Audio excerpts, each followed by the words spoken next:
All right, welcome back to the Maumelle Sports Network, brought to you by Natural State Sports. And I am Steve Henson, joined by Jake Hall, and our pregame swarm got cut off. We apologize, as we think Andy really just pushed the off button up there. It was all Andy Gates' fault. He stepped on the power strip. Now, we really don't know. We're hoping that's what it was, and it wasn't anything more terrible. But we are here with you. And once again, Steve Henson, Jake Hall, Andy Gates, as well as Bobby Jones, Kristen Henson down on our field cam, Jim Ashley up here doing the stats. And as you see, our Hornets are about to take the field. Jake, did you even pay attention to who won the toss, or did we just pull what we normally do every time? We won and deferred, says Jim. Okay. Hey, Jim, can you turn these lights off behind right there? Thank you. I believe we did defer. Yes, but that's what Jim said. I was a little lost there for a minute. We were all lost there for a minute, as all I saw was my screen go black, and I was like, oh no, this is bad. But we are back. We are with you, and we appreciate you guys joining us. Our sponsors, of course, as always, Acre Family Pharmacy, our touchdown sponsor, American Pie Pizza, Penalty Flags, PI Roofing and Construction, your timeouts, Akel's Carpet One, Floor and Home, your field goals and extra points, Kids Being Kids Therapy, and of course, kickoff coming up, brought to you by Akel's Carpet One, Floor and Home, making your home beautiful for less for over 35 years. And you can visit any one of their Central Arkansas locations or give them a call, 501-214-0495, or reach them online at akelscarpet1.com. Once again, no Tyler Chenault with us tonight, but Jake Hall making his way from the sidelines to the booth. And Jake, we appreciate you making the swap. You won't even miss him, I promise. That's right. But looking forward to this one. You know, this is a Beebe team that really kind of took it to us last year. A game that I think we all walked into expecting to win, and walked away with our stingers broken, as you could say, a 22-0 beatdown. But that game really propelled this Maumelle team last year into that run. Didn't lose another game till they played Robinson. Went into the playoffs, beat Greenbrier, then lost to eventual state champion Parkview. But this year, kind of a similar road coming up. Obviously, you lose to Sylvan Hills in week 0. You drop the game to Parkview, but then turn around and get a big win over Valonia. The nice bye week, as we were talking about before, we were rudely cut off by Andy. And now here we are ready for Akel's kickoff in week 4. You know, a big thing I'd like to see from this team. You go ahead. There's our kick.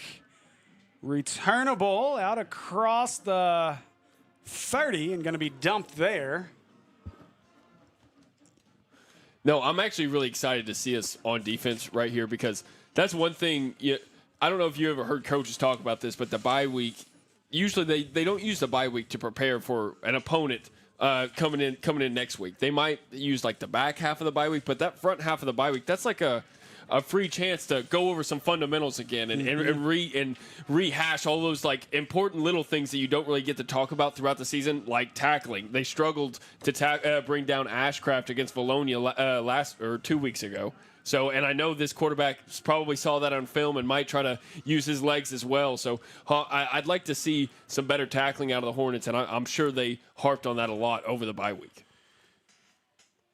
All right, so getting things started are the Badgers on offense. Low snap, dropping. They're going to go deep. First play, got a man out there, and diving attempt. Couldn't bring it in, but boy, they went for the shot right off the bat, as that was number 15, Andy Rodriguez. Is that 15? Was it 12? Thank you. Okay, it was 12, Briar Swait. So that was through the pass. He was looking for Jeremiah Griffin deep, I believe. Was it 5 on the reception or the attempt? It was DeMarco Moore that was going streaking down the field. Moore, okay, thank you. This time they'll hand it up the middle, and this is more of what we would have expected. You were talking with Coach Moppin down on the field in pregame, and this is a team that likes to run it. I talked with Coach Sparks as they were heading into the locker room after warming up, and same thing. They want to run the football. They've got 3 seniors on their offensive line. As he said, that's where their bread is buttered, and they want to run the ball. And so we'll see as they pick up, 6 on that one. Will bring up 3rd down and 4. Might get 5. Dropping. They look left, now over the middle, and behind his intended receiver as he was looking for number 30, I believe, on that one, Cameron Johnson, and that'll bring on the punt team. I think the Hornets are a little lucky to come away with a 3-and-out right there after 2 missed thrown balls could have resulted in first downs for the Badgers for sure. So ready to punt this one away. As let's see here, that is back to return. Whew. And this is not a good kick. Gonna get a good roll. There's that Jackson.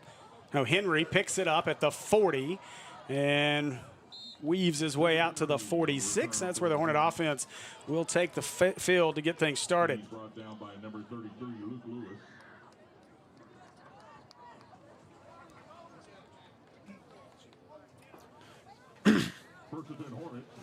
And now we're going to get our first look at this Hornet offense. I'm excited to see what their first play is going to be. We were talking with the coaches down there. I think they want to really try to get the ground game working for them. It hasn't really been working for them in the first three weeks of the season. So let's see if they maybe worked on some things in the bye week to try to get that ground game pumping. Handoff up the left side, going to be up the middle, and he's going to get a good gain. Henry right there is going to shove off one tackler and then fall forward for another yard, and that's going to be a gain of 6, bringing up second down. Looks like we got an injury timeout on the field.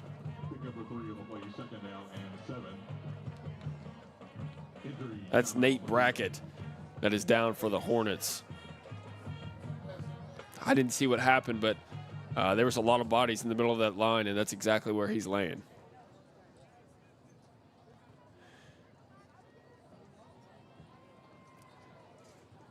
You know, you hate to see this. You just get everybody healthy after a nice bye week, and for somebody to go down that quickly in the beginning of this game, that's a real shame. So hopefully it's nothing too serious.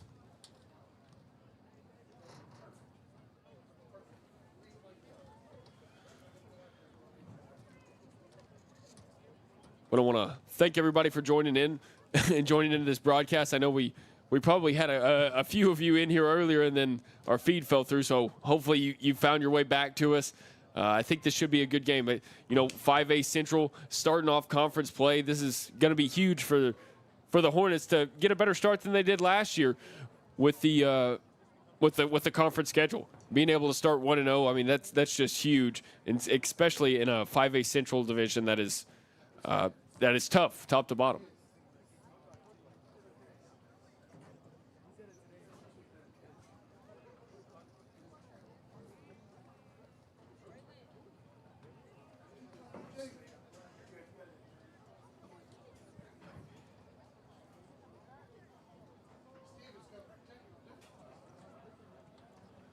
Yep, Steve is trying to figure out a camera situation on the other side of this glass, so hopefully he can get that figured out.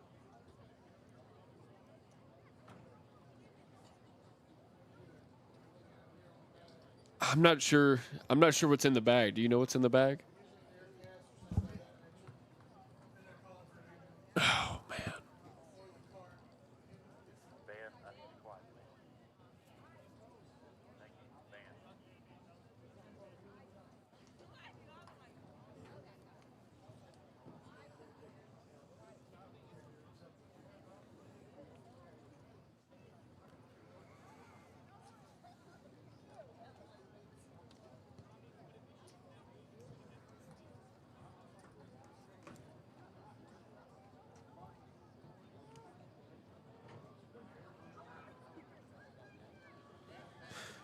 I'm sorry?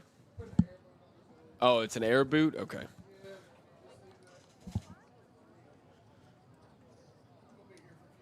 Yeah, I kind of figured so. It looks like they're trying to. Are they calling in the ambulance? I don't know if they might just call it Clark or something like that. It looked like he motioned for it a second ago, but I don't know.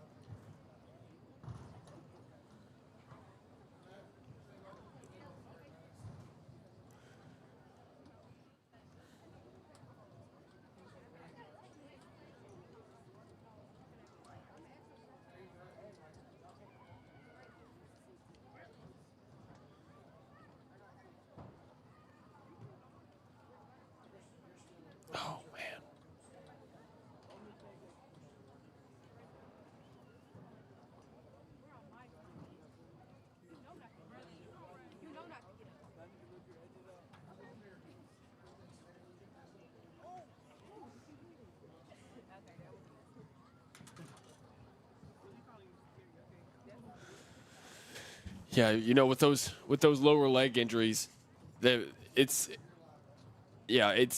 hard to tell what exactly it might be. So they definitely want to keep it still and steady. And yeah, absolutely. Yep. And hopefully they can get him looked at fairly quickly. And it's nothing too serious.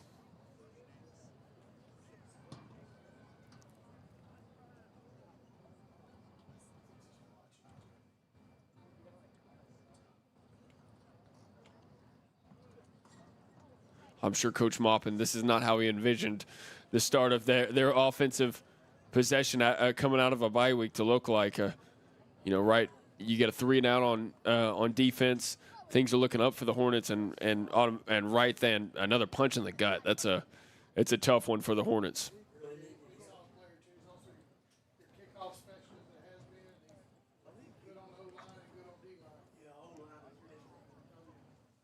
No, he's a great blocker. Nate Brackett, I've been impressed with his blocking over at the beginning of the season. Wasn't somebody I was really looking towards at the beginning of the season, and he's jumped out to me on film numerous times. He's very talented when it comes to blocking.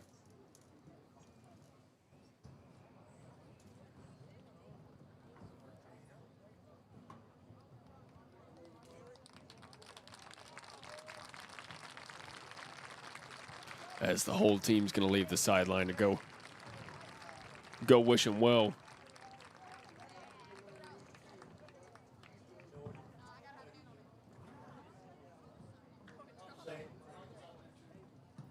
And now they're going to say a prayer as a team.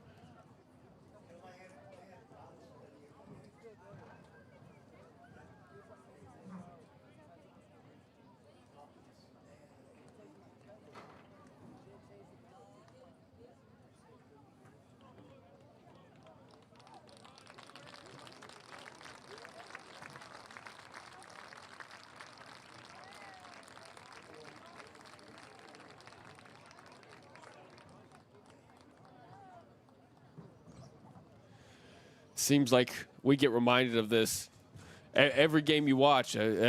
Guys can go down just like that. You really never know when your season can get ended, and it's tough to see when something like that happens. So you really just have to respect what these kids go out there and do all offseason, working for something that can get taken away in an instant. It's a tough sport, and you hate to see something like that happen.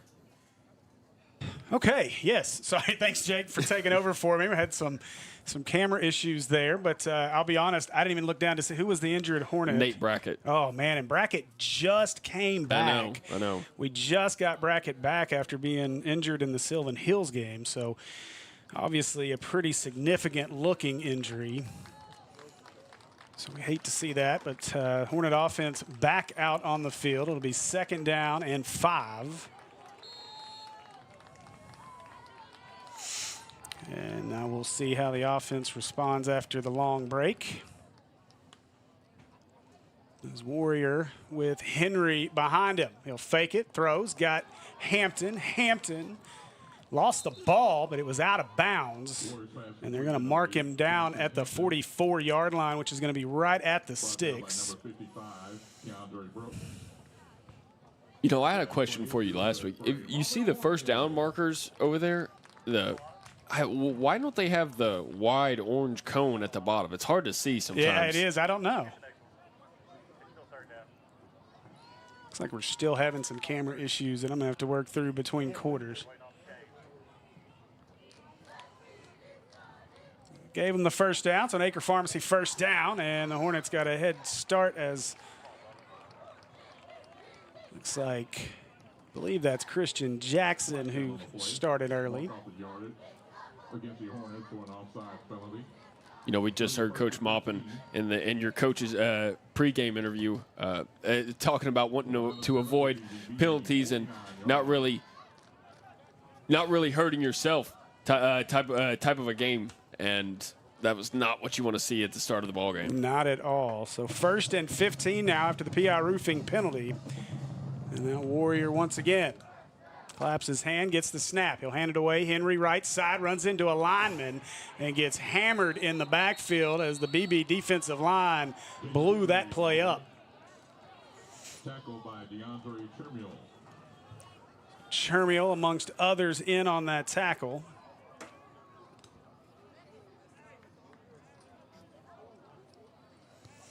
So now a second down and long. We talked a lot about this 2 weeks ago against Bologna, playing ahead of the sticks. And right now playing behind them, obviously. Second down, Hornets from the Maumelle 49-yard line. I believe Bubba Johnson has now entered at running back. Motion man Jordan, they look that way. Bubba with the catch, cuts inside a man, makes him miss, hurdles a man, but the pursuit by the Badgers will bring Bubba down maybe a yard. He's just shy of midfield. Tackled by number 77, Eli. The Badgers are doing a good job about flying around on defense. You know, even if you see a player about to make the tackle, they've got 5 guys coming in right behind them, doing a good job of gang tackling. So third down, 17. As Warrior with Bubba Johnson behind him in the pistol formation. 3 receivers to the near side of the field. Warrior with the snap. Drops, looking, protected. Nice. Oh, boy. A timing throw for Isaac. Just looking at the response by Levi, he expected Isaac to turn out, and Isaac just curled that up. So some miscommunication between the brothers. I'm sure that's never happened before. Brings up 4th down for the Hornets. So 4th down, and the punt team, as Levi Warrior will stay on the field to punt this one away. Badgers do have 1 lone man back to return it. Trying to get a number as he stands around the 21-yard line. Who nearly got a piece. A great kick, though, by Warrior. And ball is bobbled, but picked up, and Beebe will start this drive from the 20. That was about as close as you could get to the returner without touching him, I think. That's why you got to be glad there's no more halo rule. But again, you hate to see it as our second ambulance has shown up to carry Brackett, I would assume, to nearest hospital facility to get that leg taken care of. It was put in an air cast. I'm not sure how much you shared there, Jake, but looked like they did bring the air cast out. They did. We'll get you an update as soon as we get something. And also, I'm going to fix this camera issue because it's driving me nuts. We've got a blur. So next break as BB shifts.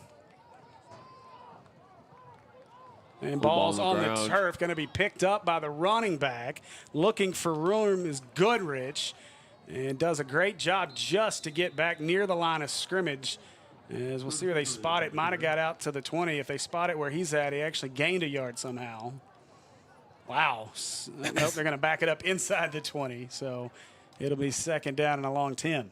Brought down by number 17, Deion Smith. I was just amazed that he somehow got close to the line of scrimmage right there. It looked like he was dead in the water about 5 yards behind it. You know, we've seen it too. Go back to the Sylvan Hills game. The busted type plays like that have led to big plays for teams. So Hornets do a good job this time. They'll hand it. Goodrich up the middle. Got a nice little seam. And he'll be taken down by a gang of Hornets as he crosses the 25 to the 26-yard line. It'll be third down and 4. That was just good vision by Goodrich right there. He saw that. It was a sliver of a hole on the left side, and he took advantage of it and took it for a good gain to make this a definitely a third manageable. So third down and 4. They need the 30-yard line for a first down.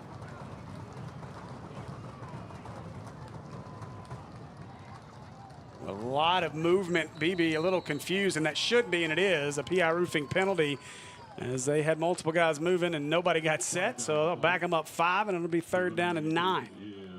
A motion penalty against the Badgers. All 11 guys for the Hornets were pointing out the movement on the offensive line by the Badgers right there. You can see it was just some confusion as they moved both ends to the other side, and big 55, Keandre Brooks thought he was supposed to go too, wasn't real sure. And you saw him throw his hand up. And now 3rd and 9. Snaps low, rolling to the right, looking, throwing. And that one is it completed? No, we got a PI roofing penalty in the backfield, though. It hit the ground. Okay. It was not a completed pass. We're going to get a hold on Beebe. That will obviously be declined. Should bring up a 4th down. Yeah, that was on Jordan Harris as he was making his way to the quarterback on the outside when he was rolling out and just got a quick tug that pulled him back just a hair. And the official definitely caught that one. So on to punt, number 33, Luke Lewis for the Badgers. High snap, brings it down. Rugby style initially. Good punt, though. Lands, takes a Hornet bounce, going to be picked up at the 46-yard line, and that's where the Hornet offense will come back out onto the field. 6:18 to go in our first. 6:18 to go in the first, and still score is 0-0. It's been a slow start to this ball game. After the injury to Nate Brackett, the lower leg injury, things have just kind of slowed down to a snail's pace. Not a lot of action going on as of yet. No big plays. So hopefully the Hornets offense can come out here and try to light things up and get things moving in the right direction for the Hornets.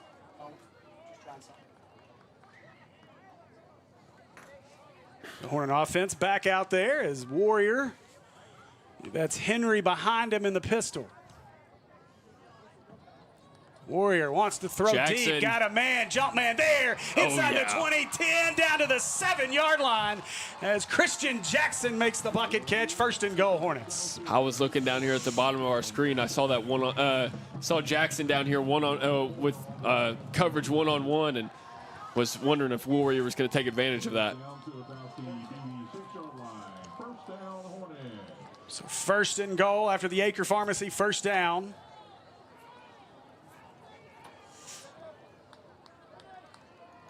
Henry, the running back.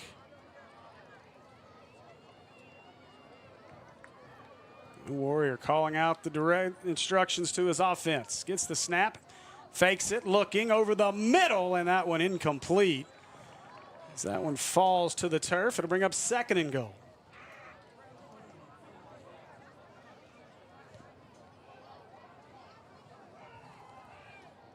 Did you see number 77, Jake Clenny?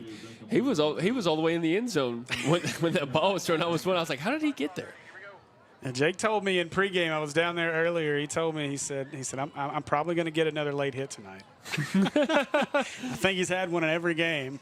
Warrior, this time they give it to Henry. Big hole, 5, 4, 3, 2, 1. Give him 6. Touchdown, Hornets, as Jacob Henry not getting sniped tonight. Scores the first one of the night. Brought to you by American Pie Pizza.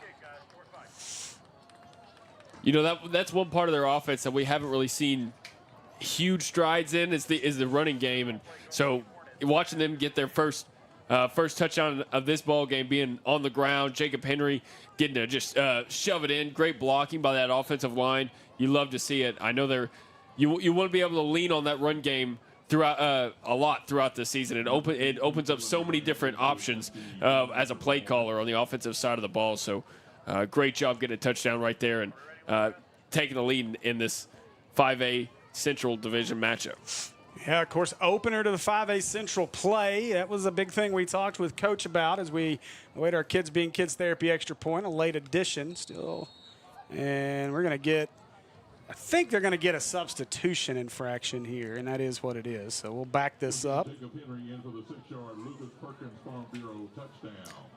A substitution infraction? Yeah, they ran the guy in off the sideline, and yeah, I'm not sure on that one, but that is what they called.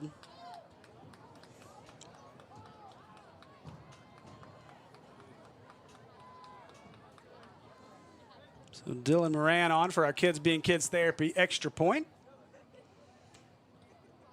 And good pressure by Beebe, but that one is up, and it is good. And with 5:37 to go in the first quarter, the Hornets lead this one 7-0 over the Beebe Badgers. As you watch our replay, nope, just kidding. Andy pushed the wrong button. We're going to get a replay of our great officials. So 7-0 game, 5:37 is now. Now here's our replay. This is the, just kidding, different replay. There's your American Pie Pizza touchdown for Jacob Henry. As it has been a little bit of a wild start to get things going. And I'm not sure what settings got messed up or what, but I think we're good now. As you see the big throw that led to the touchdown, a great throw and catch from Levi Warrior to jump man Christian Jackson. And good to see that connection. And you can tell, that was a piece, I bet, during the bye week that they worked on the timing of all of that, because that's been an issue. That's been open a lot this year. And Levi and Christian have just been a bit off at times, especially since week 0. Obviously, a great connection in week 0. I believe that is Moran out to kick this one off. As this one's skied, returnable from the 19-yard line. Across the 25, there's a seam. Look at the speed. Moran's not going to get him. And finally pushed out of bounds as he gets into Hornet territory inside the 40. Moran's kickoff is fielded by number 2. That was some speed going down the sideline right there. Across the 40-yard line. He was so fast, he blurred the focus on our camera. I'm going to come down and try to figure out what the issue is with that between quarters. Before this game started, we were watching their kicker, Andy Rodriguez. He was kicking. He was kicking from about there and hit between the uprights. So they're basically already in field goal range for for themselves already. Yeah, I was talking with Coach Sparks in pregame, and I said, we noticed you got a pretty good kicker out there. He said, he's been kicking for me since his freshman year. And as a senior now, he said, we're going to miss him quite a bit. So Ty McCormick in at quarterback. Gets the snap. They're going to run a little screen, left side room. And sliding down is number 2, DeMarco Moore. And that'll be just shy of a first down. It's a gain of 9 on the play. Maybe I'm seeing the future. I can see that exact play. It's going to be a double pass later on in the ballgame. You took the words right out of my mouth. I almost said this could be a pass. That ball was definitely thrown behind the line of scrimmage. It was a lateral. And so we'll see if that does try to set up for a double pass later in the ballgame. So Goodrich next to McCormick. And they'll pitch. Interesting play here. Nowhere to go for Goodrich as he'll lose yardage back to the 34-yard line. And that'll make it 3rd down and about 6. I don't ever think I've seen a fake quarterback run to like a turnaround and pitch like that. I'm not sure if I've ever seen anything like that. I'm with you. I thought maybe somebody went the wrong direction or something on that play. I'm not real sure what happened. If they improvised that pitch, that was impressive.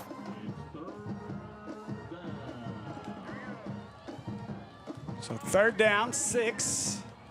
They need the 28 for a first.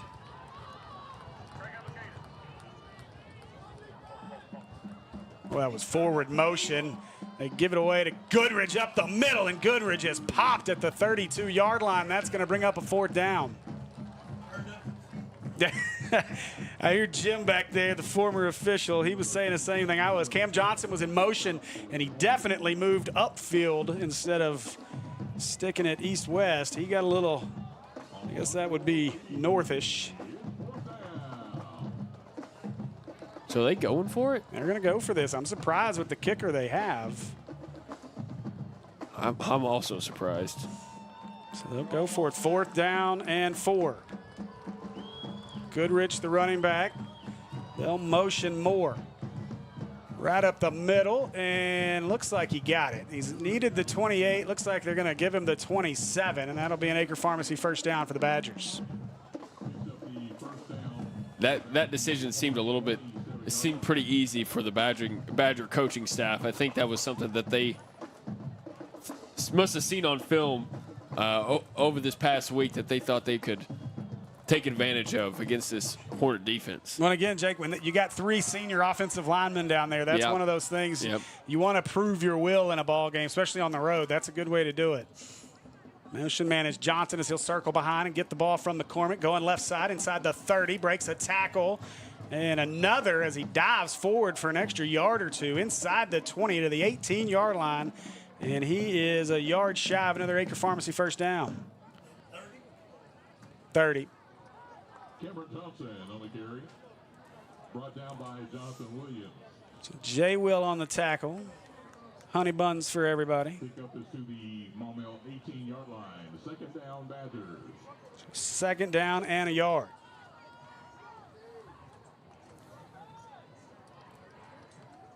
McCormick gives it away up the middle. Looking, and that'll be enough for an Acre Pharmacy first down as Goodrich gets down to the 16-yard line. Be first and 10 Badgers, and a good drive here for Beebe. Man, Bubba Johnson finally brought him down there. Badger first down. It seems like they're doing a little bit better tackling at the moment from what I've seen. They're doing a good job about wrapping up and not really letting them escape once they hit that first man. You know, and last week it was more about just protecting your blitz angles, and that's what really got them. And so, obviously, I worked on that. Goodrich right up the middle. This one, he is dragging. I believe that's Bills who was going for a ride inside the 15 down to the 11-yard line. A nice gain there will bring up a second down and 5 for the Badgers. Second down.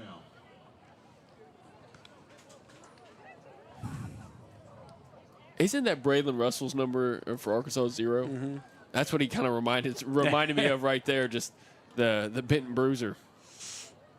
Yeah, not quite as tall, but definitely has a similar body type. A thicker running back. That's, again, Coach Sparks, somebody's got 2 running backs over 200 pounds. So some guys are going to bang on you all night long this time. Goodrich left side, nice hole.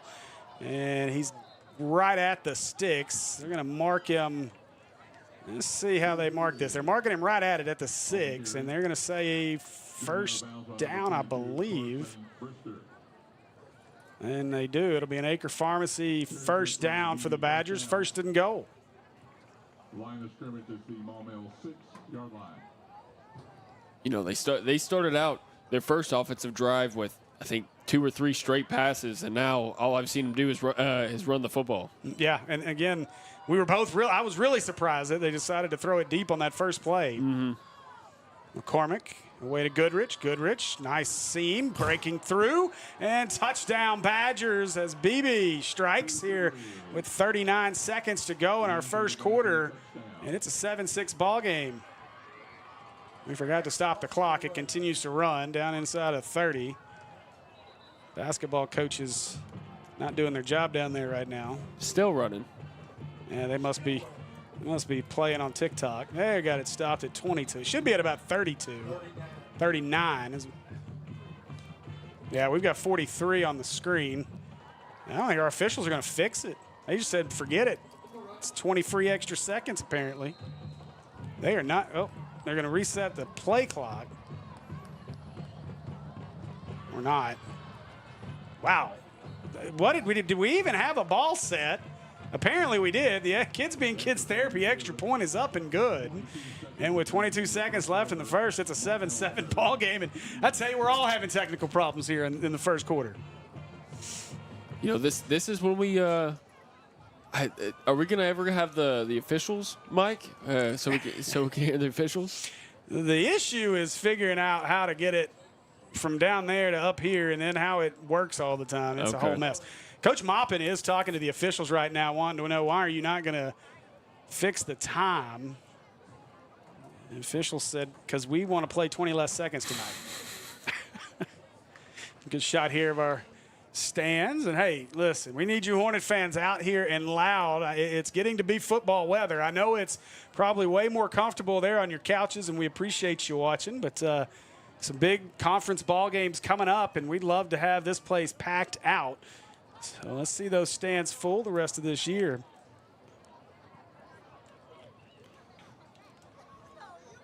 Talk about perfect weather. Best This has been the best day since the end of the summer. Yeah, no doubt. It's like we hit that second summer, so this should be an interesting kick. And they do onside. You can see that coming. Takes a great hop, and Beebe's got it. That took the absolute perfect hop for the Badgers. They recover it. I tell you, the Hornets didn't look ready for it, but if you watch their kicker, number 15 is Andy Rodriguez. Rodriguez never went all the way back. You could tell he was setting up for something. The Hornets didn't look ready for it. Rodriguez is a senior, so he's probably practiced that quite a few times, if I was going to guess. Oh, they came across early. We do have a PI roofing penalty. Well,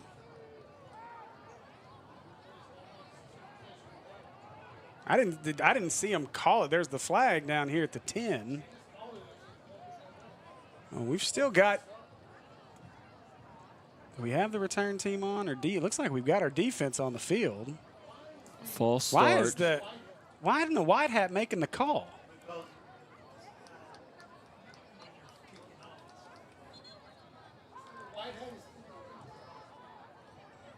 But the white hat should make the call, right? I've never not seen a white hat make a call.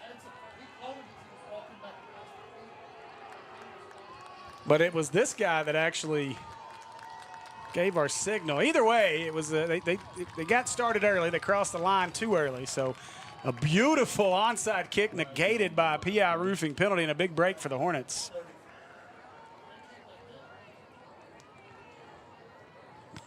I'll tell you, teams are going to see things on film, obviously, and you got to see what happened to us against Sylvan Hills, and now you see the Hornets bring more of a hands team set up. And now if you're Rodriguez, as talented of a kicker as he is on our Akel's kickoff, as now he's in a more traditional formation. And we'll see if they motion this side. They don't have enough guys on one side of the line yet. Now they'll split it. Rodriguez again short, and I'd look for the onside again here. And now a little pooch kick right into the seam. A fair catch, bobbled and caught. The break is. That is.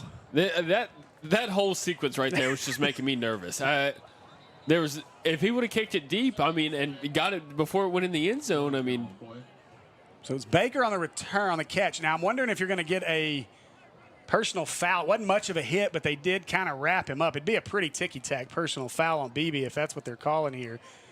Could be a sideline warning based on where that flag's laying. So we'll see what either our white or black hat has to say this time. And it will be white hat this time, I think.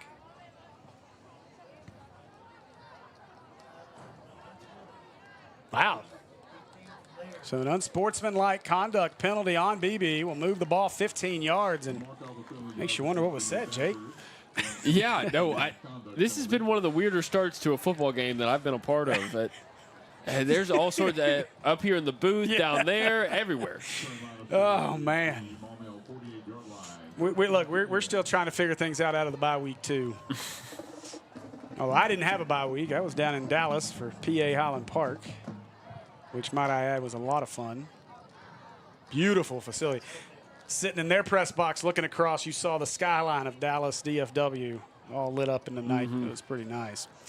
All right, 18 seconds left in the first. Bubba Johnson, your motion man. Warrior with Wiley in the backfield.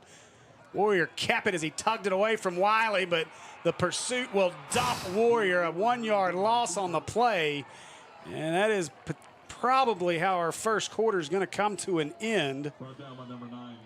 And that will do it for our first quarter. So after a quarter of play, we're all knotted up at 7 here in Maumelle on the Maumelle Sports Network, brought to you by Natural State Sports. We'll be back in just a moment.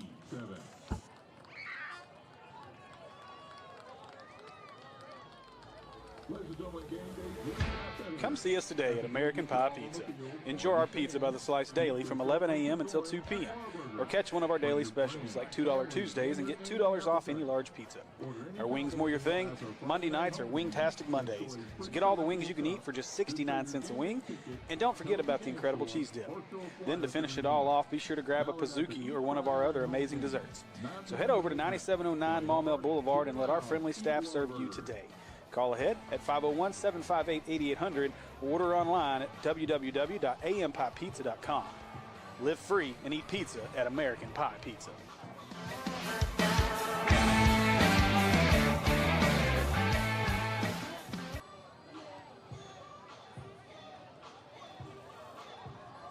And welcome back, sports fans, back to this second quarter of action here on the Maumelle Sports Network, brought to you by Natural State Sports.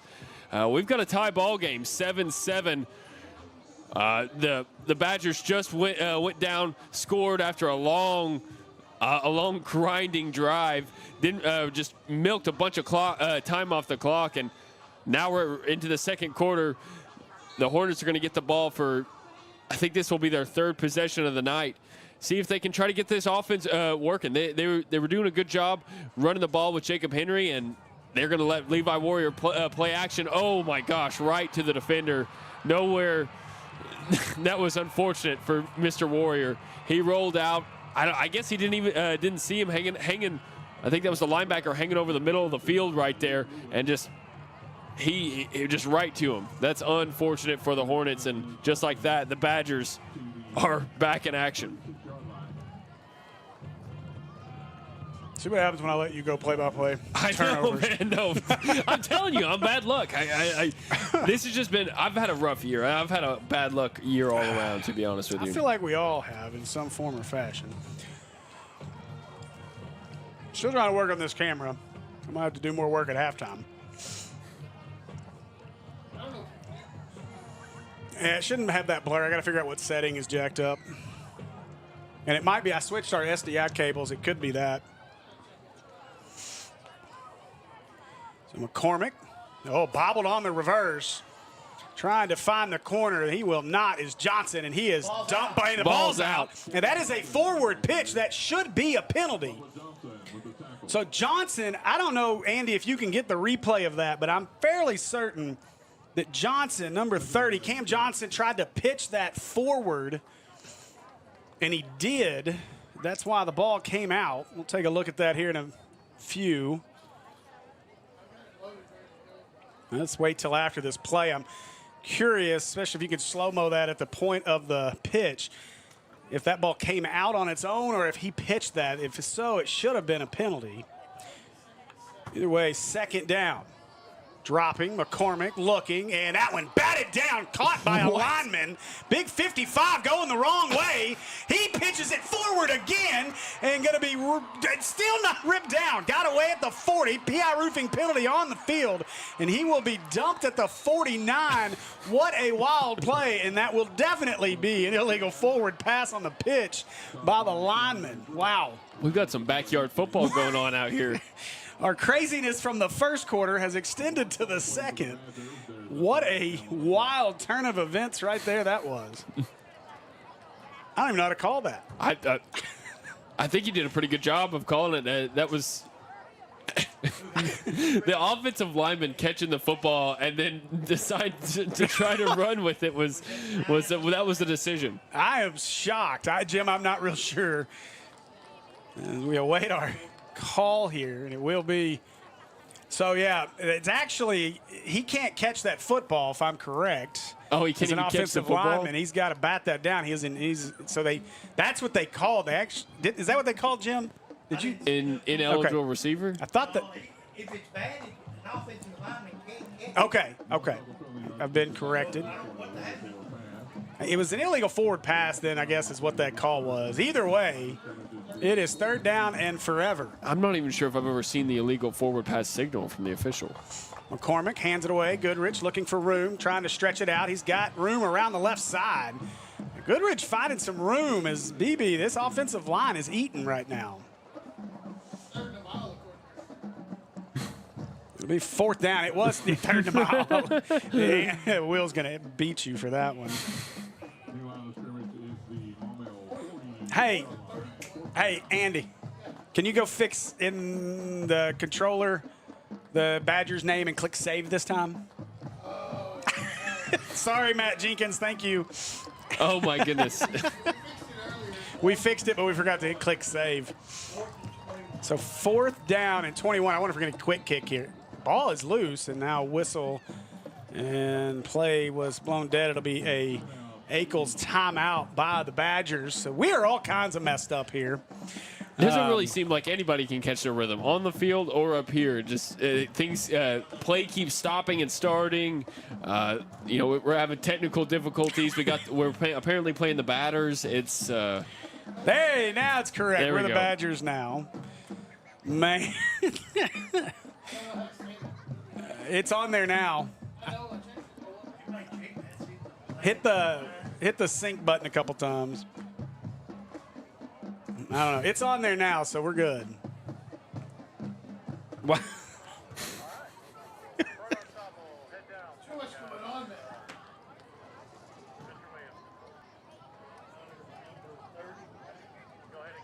Number 33, Luke Lewis, will be playing for the Badgers. In deep receiving for the Hornets, number 5, Jacob Henry. All right, here we go. They will punt this time. They've changed their mind. This one's a good kick. Bounds inside the 20. Takes a right-hand turn now into the 20 and across the 15. Giving a little extra wind down to the 13-yard line. So the Hornet offense will come out on the field. But, Jake, you got to kind of be a little bit impressed. The defense comes out after the quick turnaround and really, obviously, a little bit of help from a wild play, but it started by the batted pass that kind of threw everything for a loop. But good job by the defense there to force the 3 and out, get the ball right back for the offense. No, that was a great job. After giving up a 50-yard drive of them just pounding the rock against you and then milking so much time off the clock, you come out, get a 3 and out. That was a big step up for the defense right there for the Hornets. Wiley in at running back, which he came in on that last series, and a little RPO that Warrior kept, and then the interception.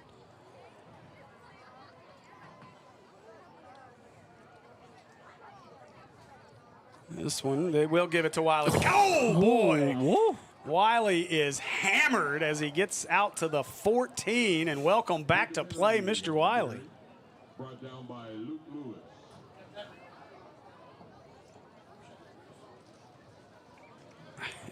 Apparently, down at Watson Chapel, Robinson in the second quarter, they've almost made it to halftime already. It is 35-0 Senators, but they are having an invasion of crickets. Invasion of crickets. Their screen is littered with crickets jumping back and forth. It's pretty interesting to watch. Now we've got a PI roofing penalty as the Badgers jump off sides. Let's check scores from our other games across the network. A big one over on the hillside. Marion, and what is probably the second true test of the year for Sylvan Hills, tied at 13. That game midway through the second.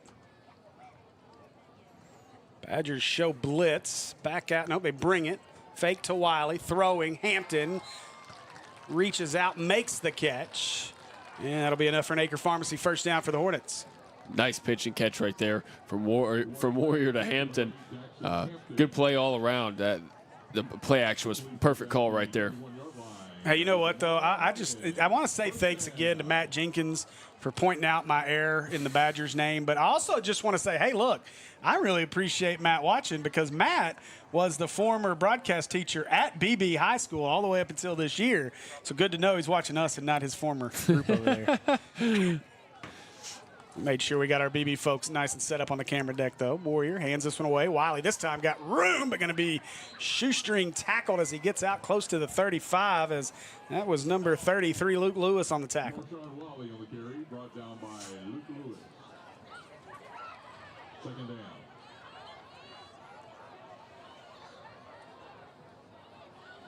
Over at exit 3, Dixon Road, Mills up 21-0 over Bald Knob as they open conference play tonight.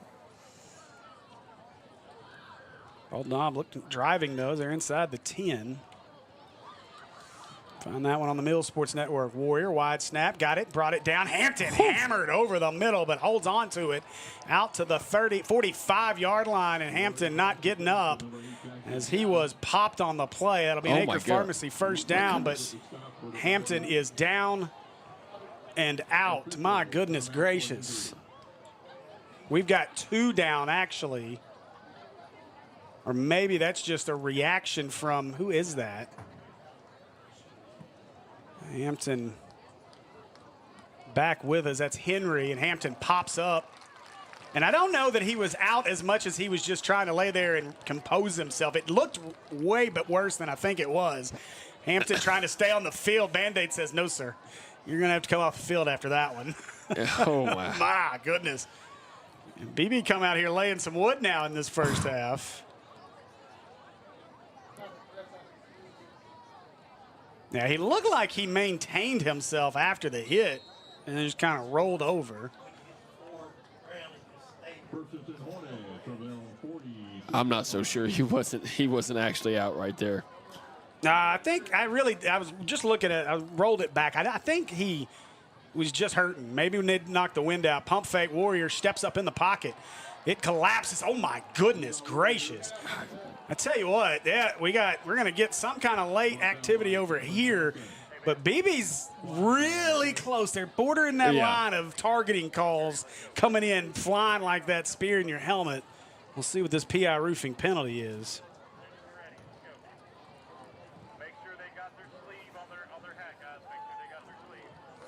As we await the call from our white hat.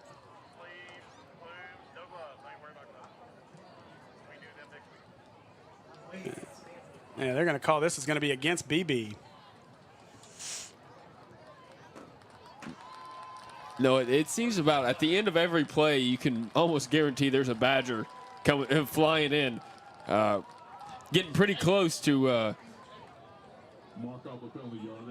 He's ejected. Did they eject him?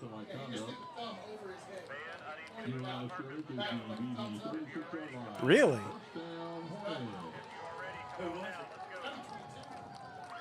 Oh, he threw a punch. I went back and watched it. Really? He threw a punch. It was 22.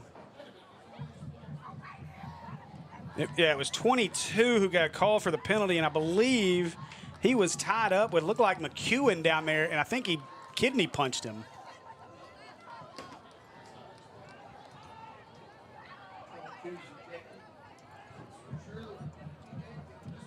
Oh. Yeah, and then it was kind of he punched and I think saw that the official was watching him and pulled the punch back, but it was too late at that point. It wasn't much of a punch, but I do believe 22, DeAndre Tremule, has been ejected from the ball game. So first down, it just keeps getting wilder. Warrior drops, setting up the screen. Got his man. That's Jumpman Jackson inside the 25. He's popped down at the 22, but it'll be 1st and 10. Another Acre Pharmacy first down for the Hornets. I'm trying to look into the sky to see if there's like a full moon or something right now. It's not full right now. That much I know. New line of scrimmage is the Beebe 21-yard line. First down, Hornets.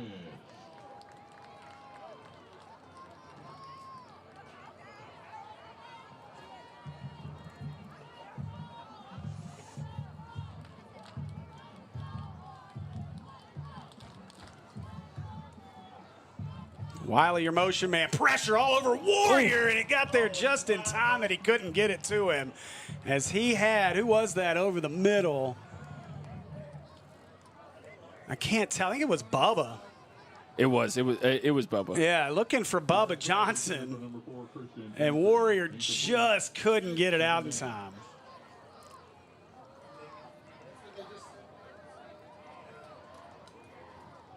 That was definitely Bubba. It was the other side of the field.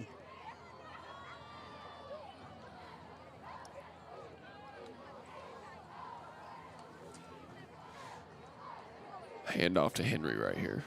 Oh, fake it. Looking. Warrior. He started to take off. Now throws it up. Jumpman there.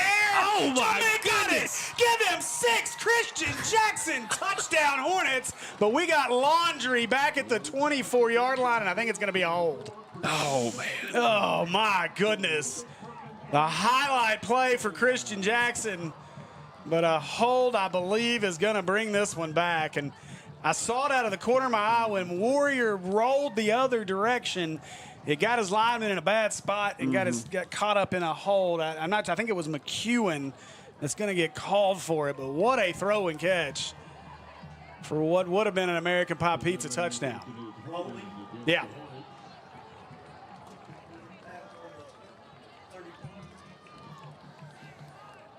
Yeah, 31.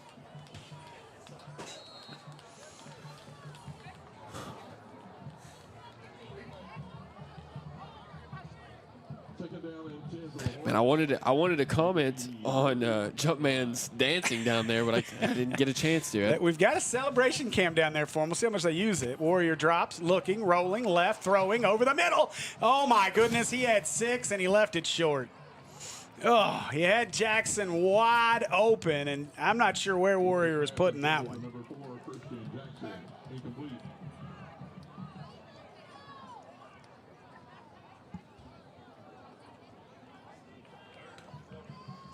So 3rd down and 20 in what has been a fast-moving but insane first half. 3rd down, Hornets.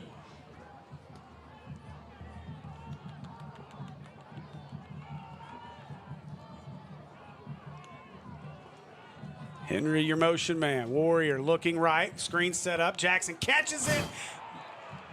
But they did not pick up the block as Jackson gets dumped. McEwen was out there, just couldn't get to his guy. And it's 4th and forever as the Hornets playing behind the chains here on this drive. Man, penalties can really just kill a drive, and that's what has happened right here. They're going to go for it right here. I mean, they're definitely in the territory to do so, but it's going to be a long one if they can convert. Yeah, you're a little outside the range of Moran here. We saw him, knock through a 34-yarder last week. Now, if they shift out of this, I could see Warrior quick kick it, but in the pistol, they're not going to be able to do that. They've had guys open. I'd look for that post to Jackson again here. They took a delay of game. They did. PI roofing penalty. They're going to take a delay of game. I'm not sure if that was done purposefully just to give them more room to punt it.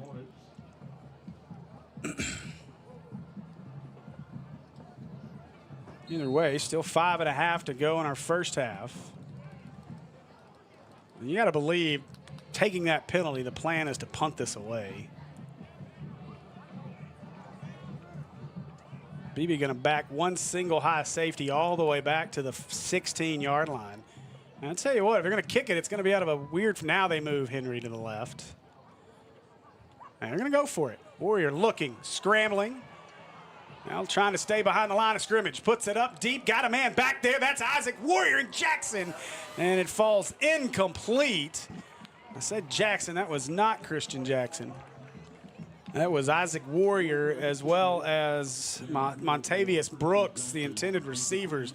But it falls incomplete. It'll be a turnover on downs with 5:16 to play in our first half. This one goes back to Beebe. That was a deep ball to the corner of the end zone. I couldn't even tell who the receivers were. It was so far in the corner over there. Well, and that's the ball that Levi needed to throw to Jackson on the post. You put the ball out there like that, and you got 6.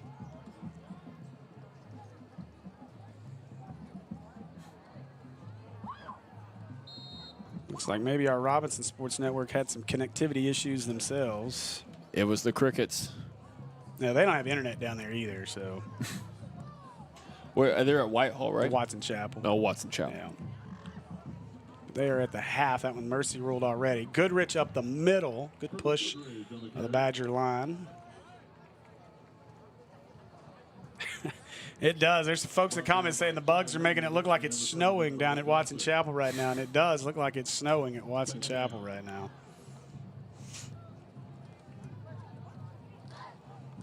Sylvan Hills has taken the lead over on the Sylvan Hills Sports Network over Marion with 4.5 to go in their first half. It's 19-13 Bears.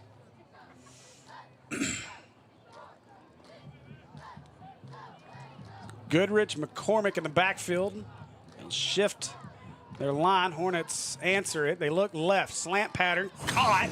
And, boy, just barely brought down. But another Acre Pharmacy first down for the Badgers as DeMarco Moore caught that one on the slant from McCormick. I don't know if you saw Bubba Johnson got his fingers right on that ball and it went right through his hands into the hands of a Badger. That was a close one.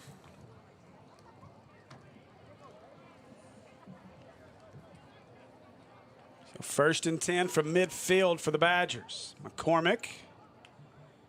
Low snap, gives it away. Goodrich is wrapped up in the backfield. And no gain on this one as they unpile it. I believe, yeah, I was about to say, I believe that was Sandman Jordan Harris on the tackle.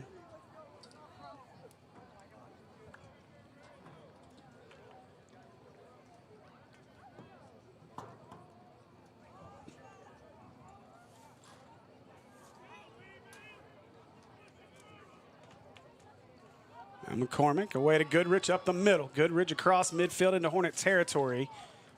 2, maybe 3 on the play.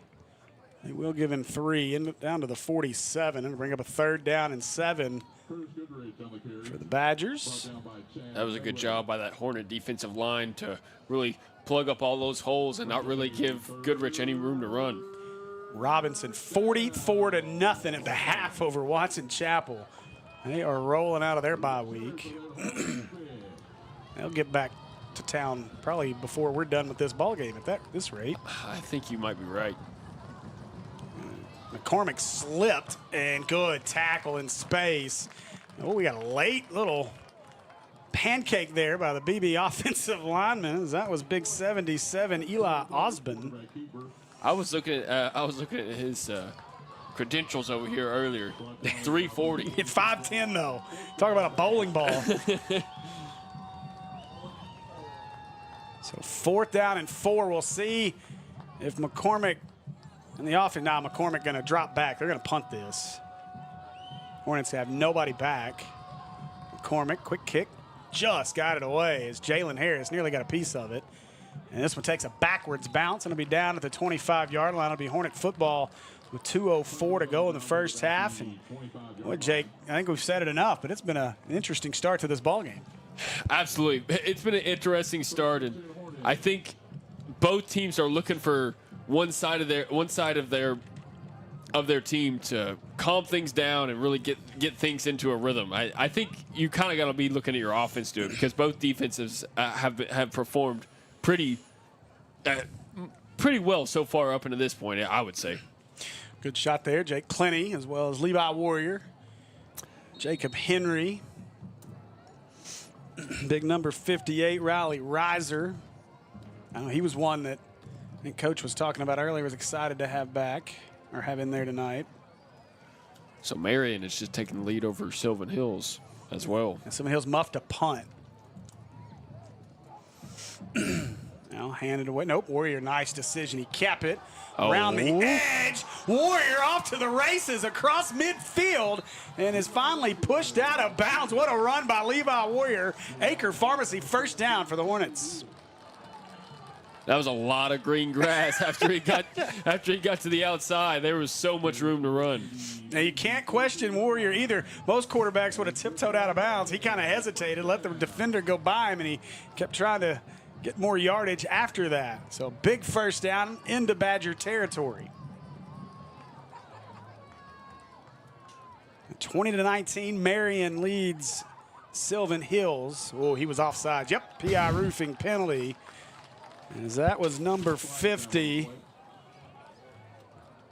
DJ Eckert, who jumped off sides. Don't let yourself get penalized on your next roofing or home improvement need. Call the experts at PI Roofing and Construction at 501-707-3548 or visit them online at piroofing.com. Hope buddy Tyler Chenault is healing up well tonight.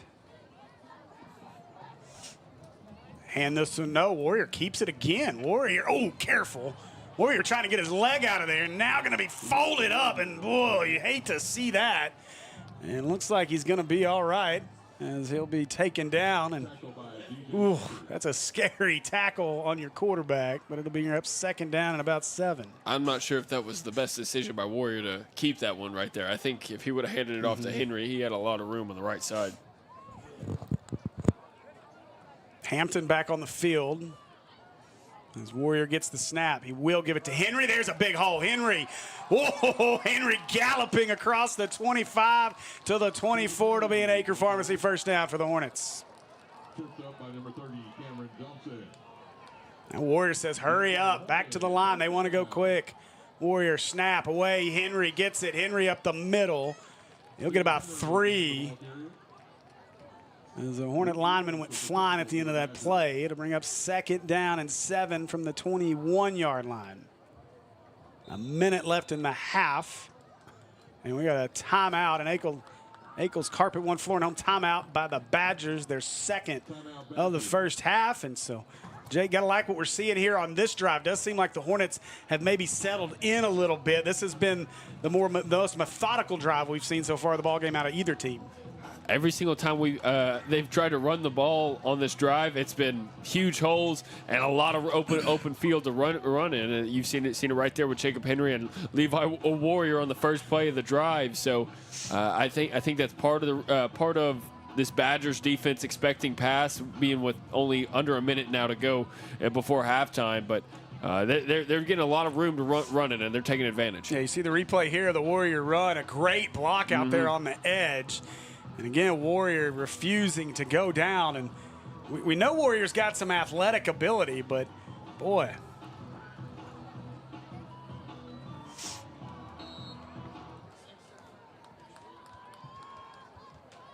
I think Andy having some issues with some settings. Okay, we'll see if we can figure out half. All right, so 2nd down and 7 as they move Henry to the right side. They'll give it away to him. Henry, nice seam. Inside the 10, 5, 4, 3, 2, 1. Give him 6. Touchdown, Hornets, as Jacob Henry goes the distance. 21 yards for the American Pie Pizza touchdown. Hornets do have an injured player down at the 22. Is that Clenny? It is, but Clenny up. And that's a tough young man right there as he gets himself up off the turf. And he will get in line, get in position for this Kids Being Kids Therapy extra point. Still reaching down at that. Looks like left ankle might have gotten turned on him. Jacob Henry tiptoeing that sideline into the corner of the end zone. What an amazing run right there by Jacob Henry. Good field vision. That's exactly what you want to see out of your running back. So Sub McEwen in for Clenny as he comes off, and now on for the extra point. Kick is up, and that one's blocked. The Badgers blocked the Kids Being Kids Therapy extra point. And it'll remain a 13-7 lead for the Hornets with 52 seconds left in the first half. I don't know if you watch much of the NFL, but last week alone, there was 2 blocked field goals ran back for a touchdown. I think there was another block to end the ball game, and at least like 6 different field goals to just close out a ball game. It was a crazy week last week in the NFL. So listen, I did not get to watch any of the NFL. I spent from 11:30 a.m. until 8 p.m. at Six Flags over Texas. Okay. As we see the replay here of our American Pie Pizza touchdown run. Jacob Henry, look at this. Yeah. This cut, and then to hold the line as the Ivy Leaguer finds his way into the American Pie Pizza end zone.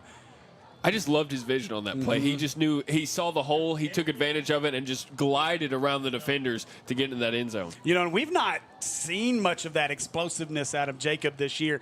A lot of it's just because he hasn't had opportunities. And so good to see Jacob really find that explosion, that extra gear here tonight. You know, I meant to ask you this. Did you get scared? Did they do the scare? They were doing the scary stuff down there, right? Yes, they were. So that was funny. You pay $18.99, you could wear a little bracelet or a little necklace that said they couldn't scare you. The best part of it, though, was they did. We'll get back to this here after our Eagles kickoff. Maroney puts a foot into it. Short kick. Bounces off the hands of the returner. He bobbles it, controls it at the 22, and then gives himself up at the 27. And that's where the Badgers will start this drive. But I did not get scared. We left at we left before the Fright Night stuff because it did say not recommended for children under 13. I got a 12 and an 8-year-old, so plus we had a 5-hour drive ahead of us home. But the best part was while we were leaving, we hung around, got a little bit of food before we headed out. And they were starting it, and they had this guy with a chainsaw running around trying to scare people. Well, Diesel, my 8-year-old, the guy comes running up to him and right in front of his face, and Diesel just looked at him and stared at him. And he went to do it again, and Diesel shoved him. And I was like, let's go. We started heading out, and the guy comes running up to Kristen and says, "You got to he can't touch the characters. They'll get kicked out." And like, we're leaving anyway, bro. So yeah, my child about took out a scary monster. Can't at mess Six with Flags. Diesel. No, don't. So McCormick dropping, looking, steps up, being chased by the Sandman. And boy, Jordan just about got that ball out. And they did blow it dead. And I do believe it's the proper call as that arm was coming forward. Harris was this close to taking that one away.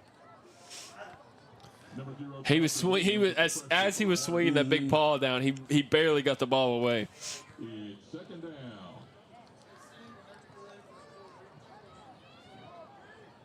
Which one?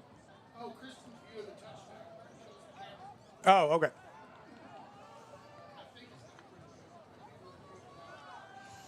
So second down and 10 for the Badgers. McCormick rolling left. Nobody's Throws open. it. Yeah, he got his man at the 40. He's going to be dumped out of bounds. 30. Pass complete to number 30, Cameron Johnson. We'll find Cam Johnson on that completion. That was a tiny window that he squeezed it into. I'm not sure if any of the Hornets expected him to throw it right there because he was just. I think they were just all expecting he was going to take off with it.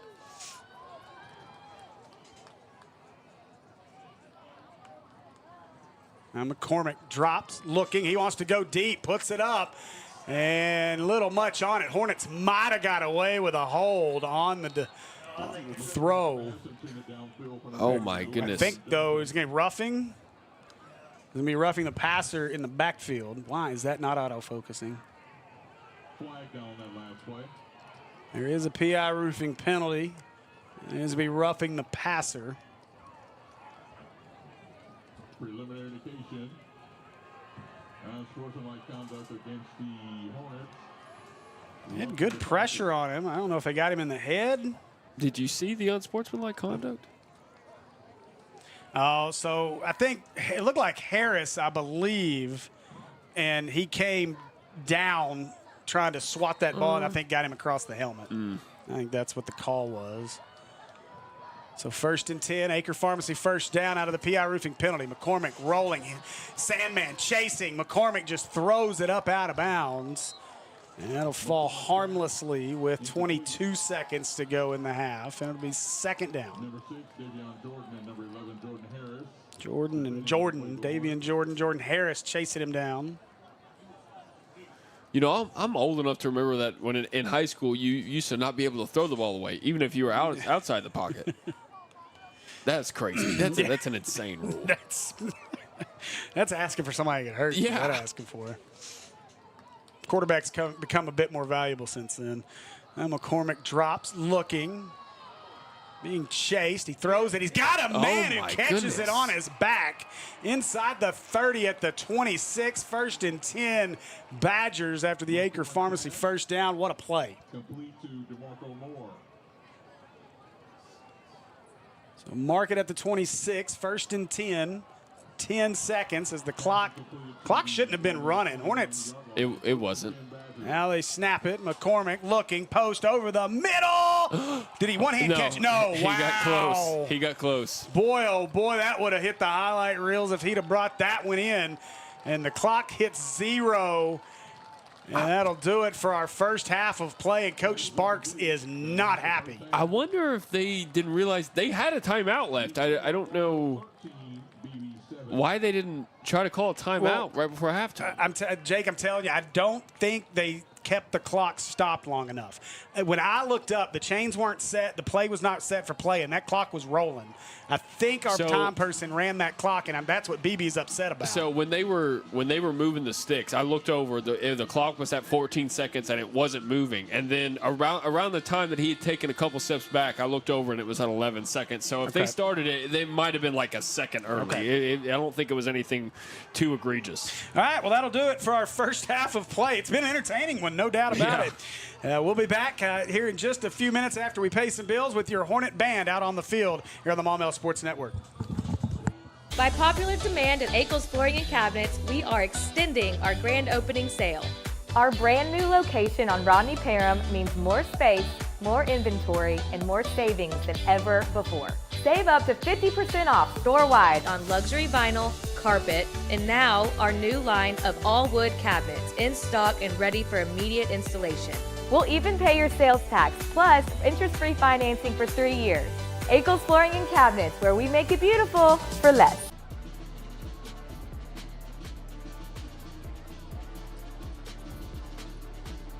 Cabinets, we are extending our grand opening sale. Our brand new location on Rodney Parham means more space, more inventory, and more savings than ever before. Save up to 50% off store-wide on luxury vinyl, carpet, and now our new line of all wood cabinets in stock and ready for immediate installation. We'll even pay your sales tax, plus interest-free financing for 3 years. Akel's Flooring and Cabinets, where we make it beautiful for less.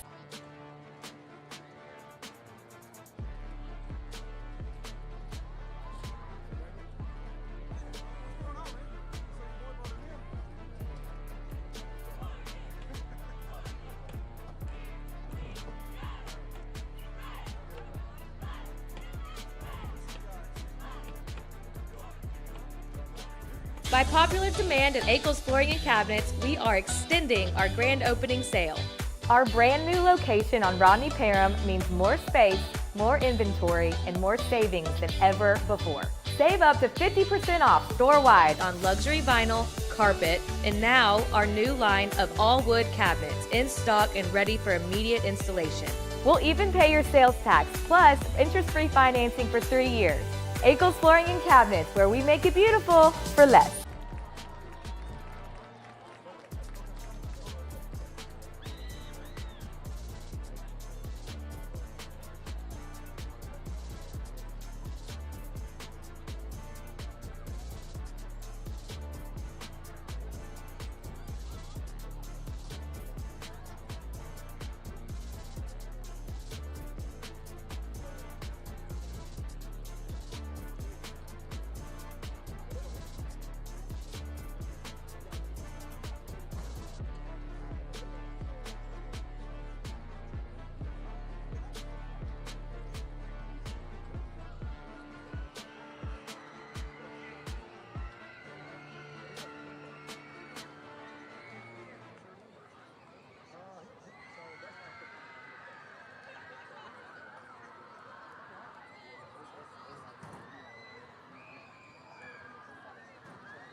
Good evening, Beebe and Maumelle fans.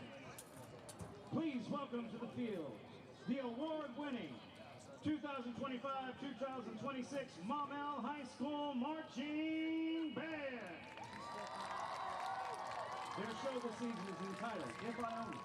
Featuring music of Radiohead and Pink Floyd, the Maumelle Marching Band starts their journey to the land of Oz through the eyes of the Scarecrow. Drum Major Austin Cutchin, is your band ready?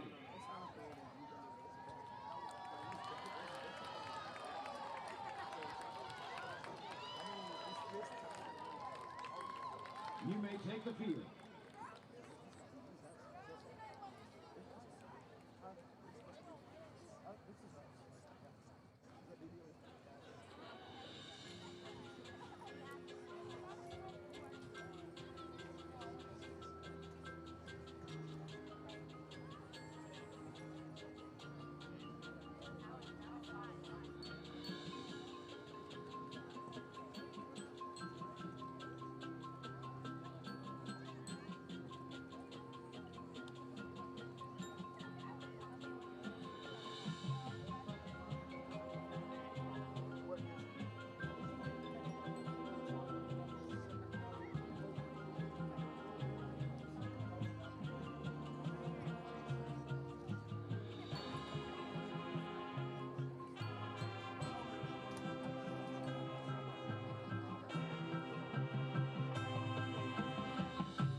gentlemen, your Maumelle High School Marching Band.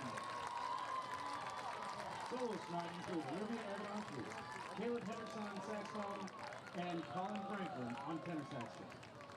We want to thank our season sponsors, Tractor Supply Distribution Center in Maumelle, Maumelle Family Dentistry, and Kroger of Maumelle.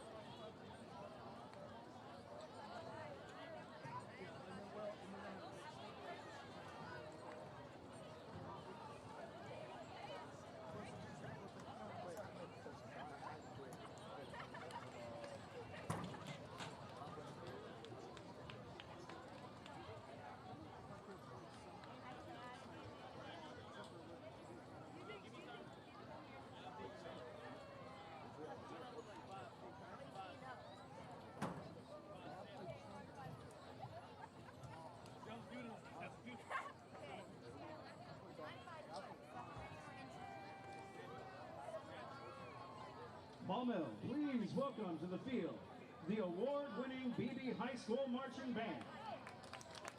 The band is under the direction of band director Alan Grass, Alan and Samuel Allen.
welcome back to Maumelle Hornet football on the Maumelle Sports Network, powered by Natural State Sports. And after a lengthy halftime performance by both bands, they've made their way off of the field. And we are back with you. I'm Steve Henson, joined by Jake Hall. And Jake, what'd you think of that first half? I think we kind of nailed it going into halftime. Talk about a wild first half. A lot of starting and stopping, weird things going on the field, ejections, injuries, all sorts of. We had forward pass, illegal forward passes. We had all sorts of stuff going on out there on the field. Luckily for the Hornets, though, just a lapse of. Just a crucial mistake right there by the Badgers going into the end zone right before halftime. The 10 seconds left and the clock runs out on them when they're about 10 yards away from the end zone right before halftime. And that's what puts the Hornets up 13-7 right now and in a great spot coming into the second half. Is I believe they're gonna get the ball to start this second half. Yeah, Hornets will have the ball to start the second half. They've not even taken the field. They're just now coming out of the indoor, and I would assume there'll be 2 more minutes put on the clock to give them time to loosen up, unless they did so in the indoor, which is a possibility. But the Badgers are ready to play. But to your point, I was actually quite surprised as well, and I don't know if it was a situation where maybe Beebe didn't realize how much time was left, because you're right, they had 1 timeout left. Going into halftime, they could have called a timeout and set up for a field goal there. Not sure why they did. Not sure if they were expecting the clock to be stopped longer. I don't know. But either way, a big break for the Hornets and a big mistake, as Coach Sparks still down there having conversations with the officiating crew. But a quick scoring summary for your first half. 5:37 in the first quarter. Hornets struck first. A Jacob Henry 7-yard touchdown run.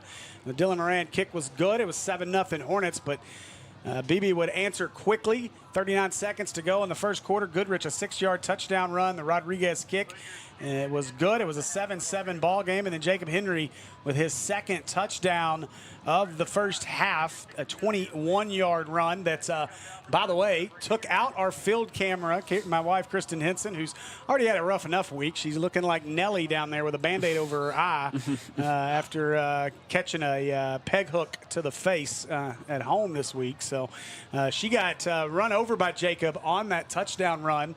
And thankfully, she's okay, but our monopod is not. It is dead. It broke in half, and so it's done, along with many other things that got broken in that first half. It was an interesting first half. A lot happened in the midst of that scoring summary, but as we look at the numbers, Beebe ran the ball 17 times in that first half for a total of 59 yards. The Hornets ran it 12 times, but for 86 yards, so a good first half running the football. 180 total yards for the Hornets as they added 94 in the passing game. Total yardage for Beebe less than 100 as 28 plays netted 93 yards and an onside kick to start the second half on our Ackles kickoff. I think they got it. And we will see. We got Hornets jumping up and down. Beebe pointing, and Beebe comes out with it, and we're waiting on a signal. And it is Beebe football, as for the second time tonight they recover an onside kick. And it'll be Badger football trailing by 6 here in the second half. Well, the first one they recovered got turned over from the penalty, so this would only be their first. But so that's why you're here, to correct me. I'm still impressed there. I mean, you can tell that kicker has practiced that kick a lot in practice over his.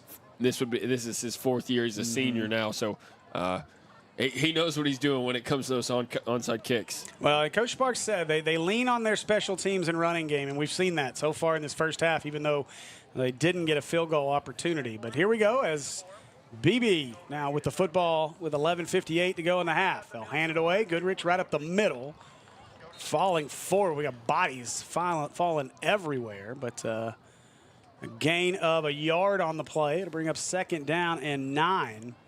A big part of that first half, the only turnover, well, I guess we had 2. We had a fumble recovery in there, right? Didn't we? Or am I imagining things? We did. Yes. And so, but the one interception thrown by Warrior in that first half. But 0 for 5 was Beebe in that first half on 3rd down. Hornets 0 for 2. So that's got to be a big focus in the second half. Dropping is McCormick. Throws it long. Throw caught. There's a PI roofing penalty. As out of bounds goes Johnson, and we'll wait to see what the laundry is about. I'm not really sure. That's a weird position for him to throw that, because if that's not on somebody in the defensive backfield, I'm very shocked, because he was really far away from the line of scrimmage. I was about to say illegal formation, and that's where they threw that flag. That receiver must not have checked with the linesman there to make sure he was on the line or where he was supposed to be. So illegal formation on Beebe takes away the first down catch. And we'll bring up 2nd down and 14.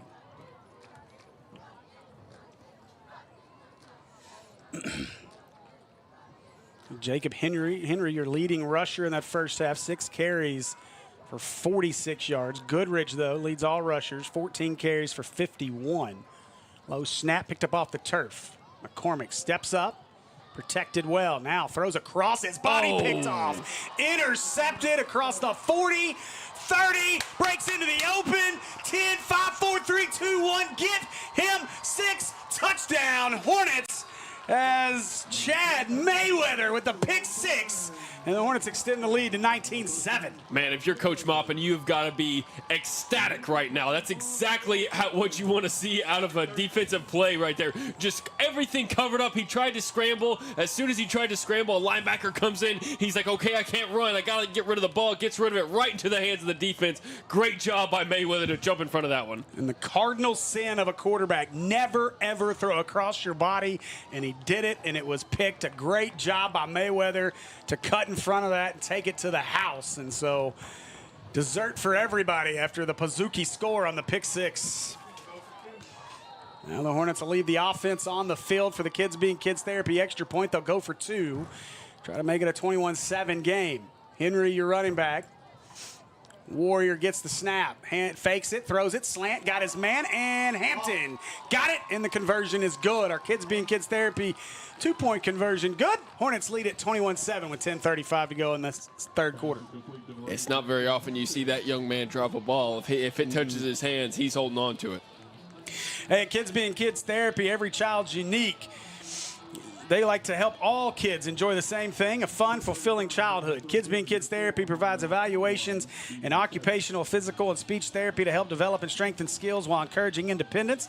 Their therapeutic model is built around helping kids succeed with learning opportunities at home, in the classroom, and throughout the community. Find out more today by visiting kidsbeingkidstherapy.com or call them at 830-9722. So we were just talking about turnovers there, Jake. A big turnover. We saw it last week. Darius Glover had the pick 6. Kind of got things going in the first half. We'll see if that gets this team going here in the second half. I mean, that's a perfect way to start the second half.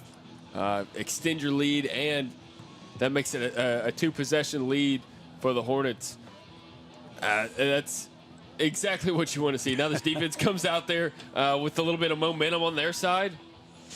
Yeah, and that's how you wash away that onside kick recovery, is you turn around and get you a big pick 6. And so Moran on for our Ackles kickoff. He'll put a foot into it. And this one, fair catch called for and made at the 26-yard line. That's where the Badger offense will take the field.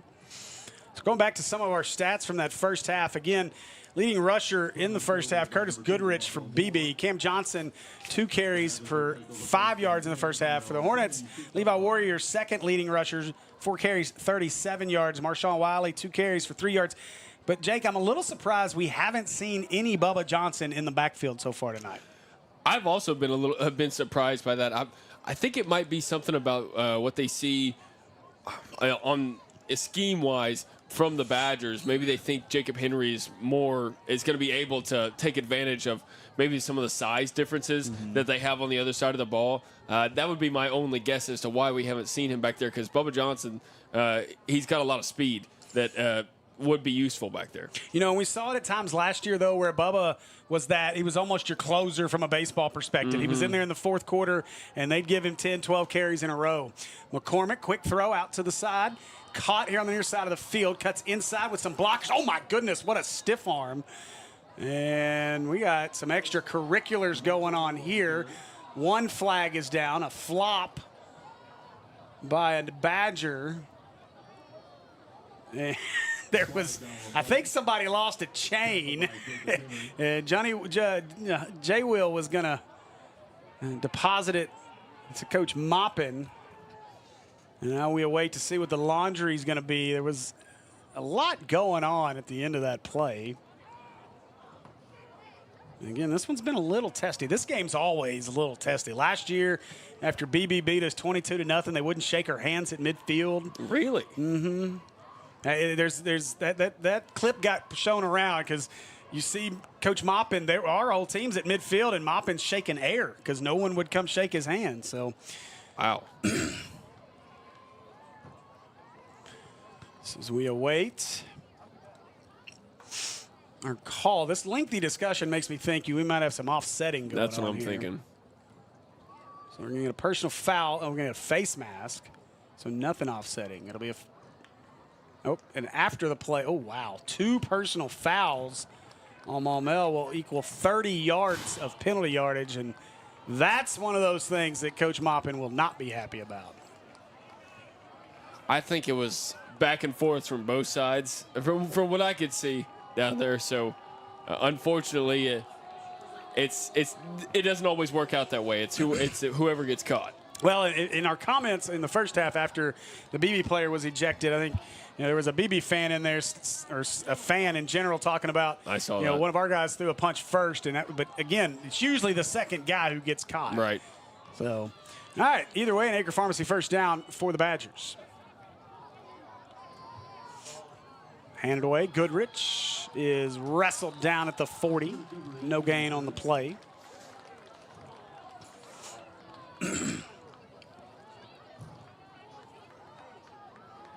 Tackle by Jordan Harris. So second down and 10.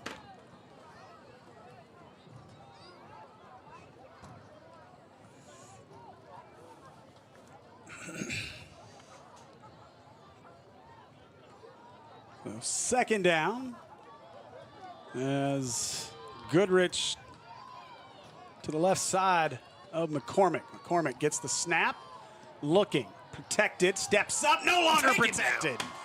Sacked by Ryan Beals in the backfield. Big play there by the Hornet defense. See, that's what you got to see out of your defense. As soon as that timer goes off, he shouldn't have more than 3, maybe 4 seconds in the pocket right there. And just, as you can see, collapses on him. No, not a lot of time to get that ball away. Great job right there by Beals. Well, give the secondary a ton of credit on that play too. McCormick had stepped up. You could tell he wanted to throw it deep and had to pull it down. And now we've got a stoppage. I missed who that timeout was called by. No, it's not a timeout. Our officials were respotting the ball.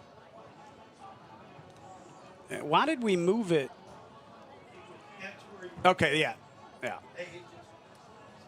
They didn't have the ball spotted right. So it's not a timeout, so not an Akel's timeout.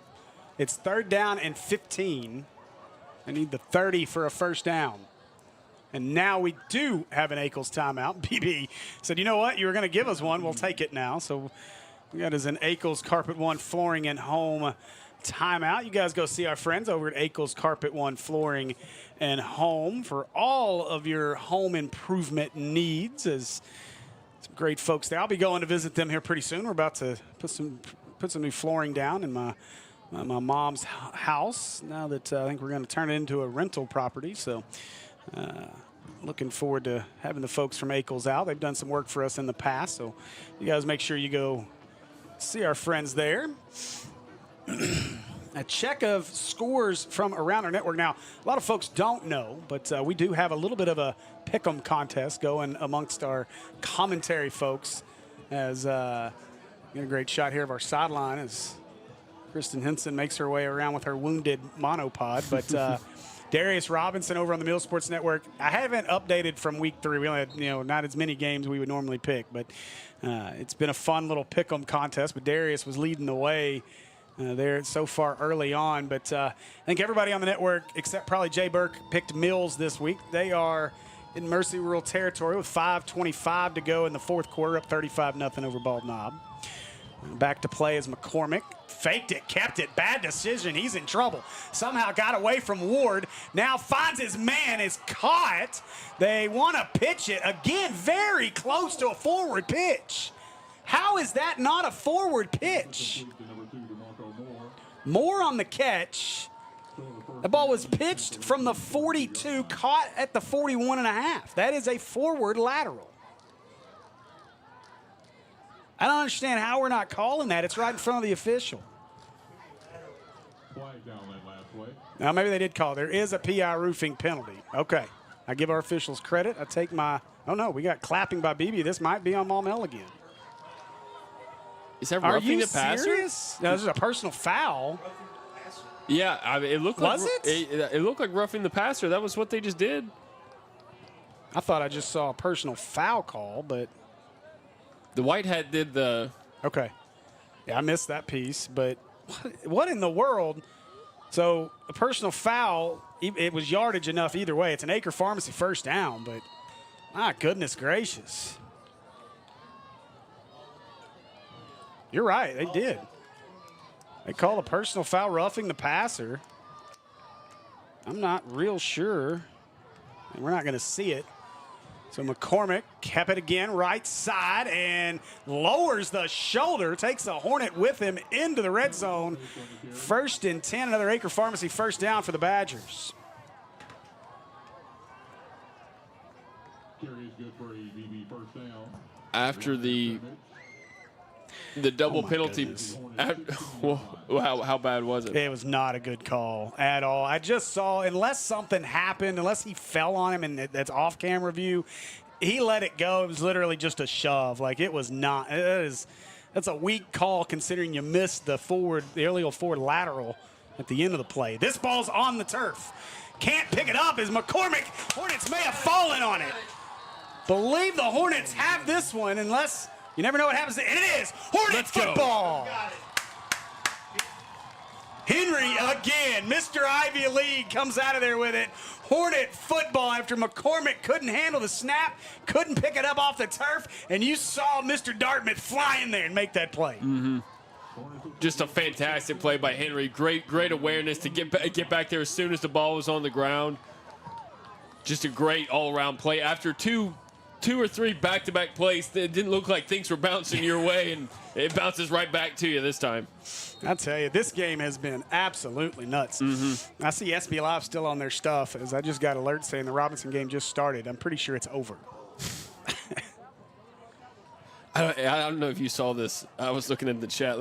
They were talking about Chad Mayweather. Apparently he's a big flea flicker. BB was all over it. Jackson's open, though, and got him. What a catch. Toe taps it down at the 49-yard line. Acre Pharmacy first down for the jump man. That's an NFL catch Yeah, right there. it was. He got both toes in.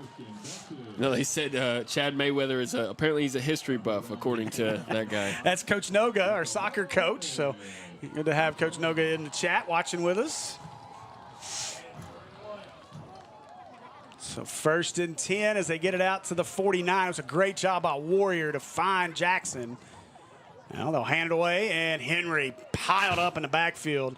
We have 3 linemen blocking 1 guy in the middle and nobody blocking the 3 guys on top of Jacob Henry. By Luke Lewis. Also number 50, DJ Eckert on the stop for the Badgers.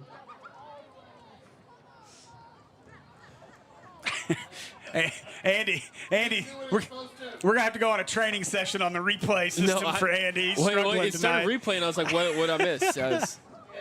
And Warrior fakes it, boots it, left side, looking, squares his shoulder. Oh, no. Ooh, that's a tough throw. That's a long throw for Levi. Unfortunate that he was wide of the marker. That might have went the other way for a touchdown. You and me both said the same thing right there when we saw that pass come out of his hands. We were like, oh, no, because that looked like what it was about to happen. That's a long throw. You got to try to turn and get your shoulder square. Levi did a good job of that, but just not quite the arm strength to fire that in there.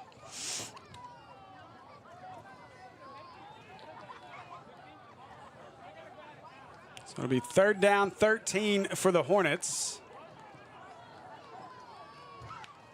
Man, this feels like a week 0 game with all the mistakes and crazy. Single coverage down here on Jumpman at the bottom. Well, they're not giving him safety help either. Now a curl. Jackson catches it. Got a penalty flag down as Jackson down across the 40. And we'll wait and see what the laundry's about. I think this is going to be on the Hornets again. Jacob We got Henry. 2 penalties, actually. We got one on either side of the field. I think we're going to get a... Now they're backing us. Well, they're going back to the original line of scrimmage. So we got an ineligible man on the Hornets. And that is the only penalty. I think both officials must have seen it. So back it up 5. It'll be 3rd and 19. Sorry, what were you going to say, Jake? Oh, I wasn't going to say anything. I was looking over there to see if I could see if it was going to be replayed. I didn't see him down the field, so I just wanted to. And I'm not sure if that's, again, another one of those situations where we didn't have a guy lined up on the line, because as soon as he caught it, they threw the flag. And now this time Jackson does check with the official. Make sure he is lined up properly. Now dropping, Warrior throwing deep over the middle. Uh-oh, whoa. That one dropped as number 7 for Beebe. Joseph Miller. Miller had a chance at it. And we got another PI roofing penalty. No, it's back here at the 40. I think it's going to be another formation penalty. And I thought, I saw Jackson look at the official, but he never confirmed it. And I think that's the thing is, so Jackson has to look at the official and get a verbal cue, or a cue from that official. He was never, he looked at him, but the official never told him if he was good or not. And it is 4th down. They'll decline the penalty as it was an illegal formation. And that's exactly what it is. If you go back and look at the setup of the play, I was watching because of the penalty before. Jackson looks at the official, but he never asks if he's good, and the official never gave him the good signal. And so I'm assuming we had somebody not back up off the line like they were supposed to be there. And so more mental errors by the Hornets here. So Warrior on to punt. Good snap. Oh, nearly blocked, but a good kick. The Warrior get hit? I don't know. No flags. Around the corner. Big return. We do have a flag at the 37. This one's going to the house. We got multiple flags on the field. This one's coming back.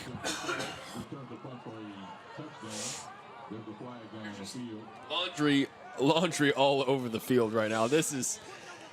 Well, we're for sure, I think, going to get a hold over on the Beebe sideline, but we've got a flag on our sideline right in front of us. And, boy, this game has been an absolute mess. You know, they're definitely sticking with the same story they were telling in the first half on the type of ball game this is. Oh, we do. We've got a Hornet down on the Beebe sideline. Was that the big block that I saw over there? Maybe what the penalty was.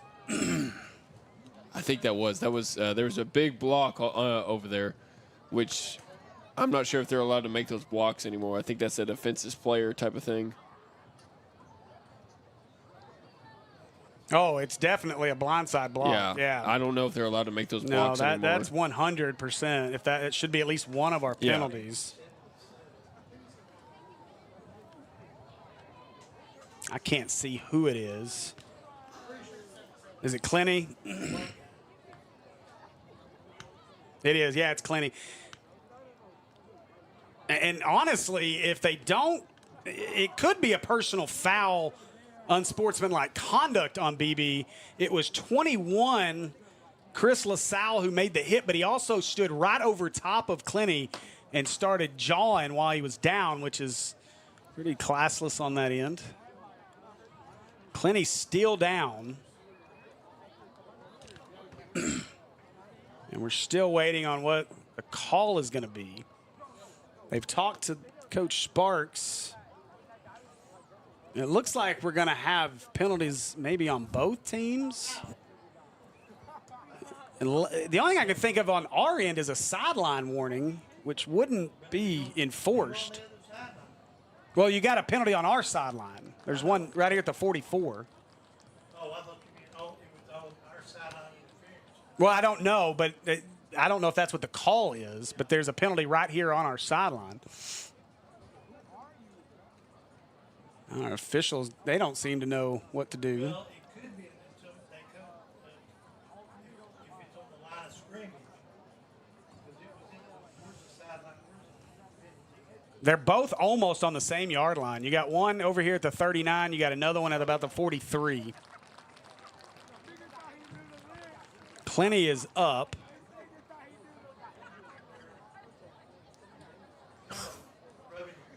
This is a long discussion. All right, here we go. What? So another illegal formation on the Hornets and an illegal blindside block. All that's going to offset, and we're going to punt it again. Wow.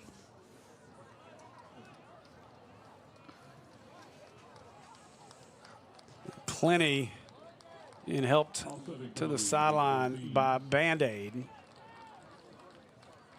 Now, I tell you, when you see the reaction of LaSalle and the hit he put on Clenny, you know, Clenny plays, he's that guy. Like, he is that dirty offensive lineman that you want. He likes to come after you. But that was one of those head hunting, hey, we want to get to 77 kind of hits. And so Plenty walking okay. Band-Aid does have a hand on his shoulder. So Hornets make some wholesale changes here. And now they will punt. So Warrior coming back out to kick it. We will replay fourth down. I tell you, this has been something.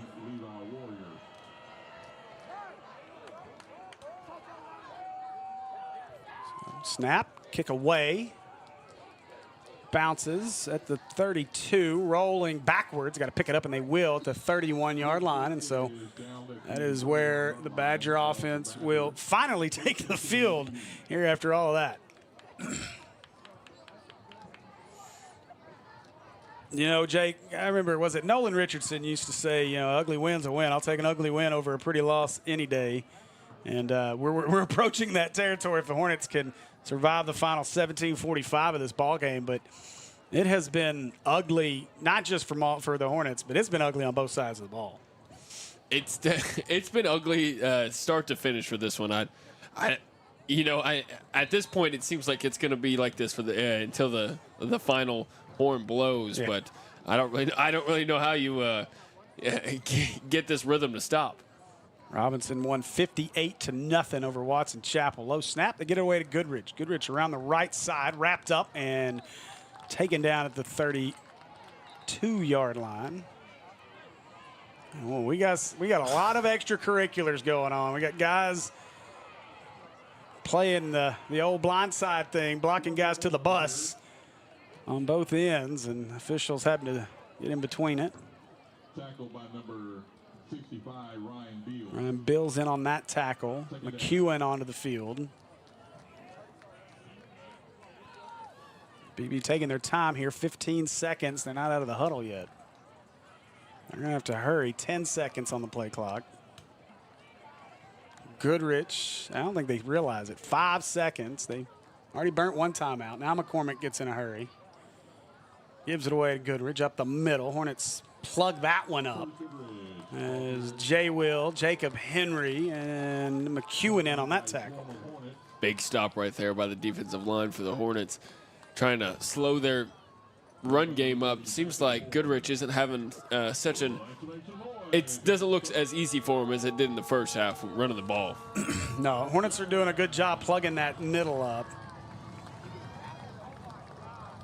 Boy, and things have gotten a little more separation on the hillside. Sylvan Hills trails Marion 33-19 with 4:20 to go in the third.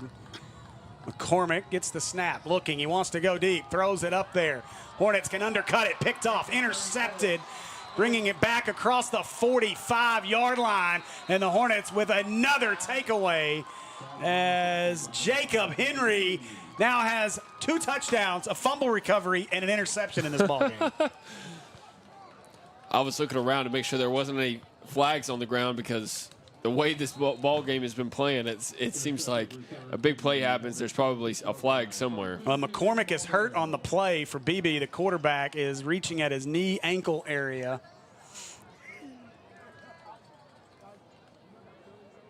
Oh, boy, and they are testing the stability of that right knee, and you hope for that young man's sake that he is okay.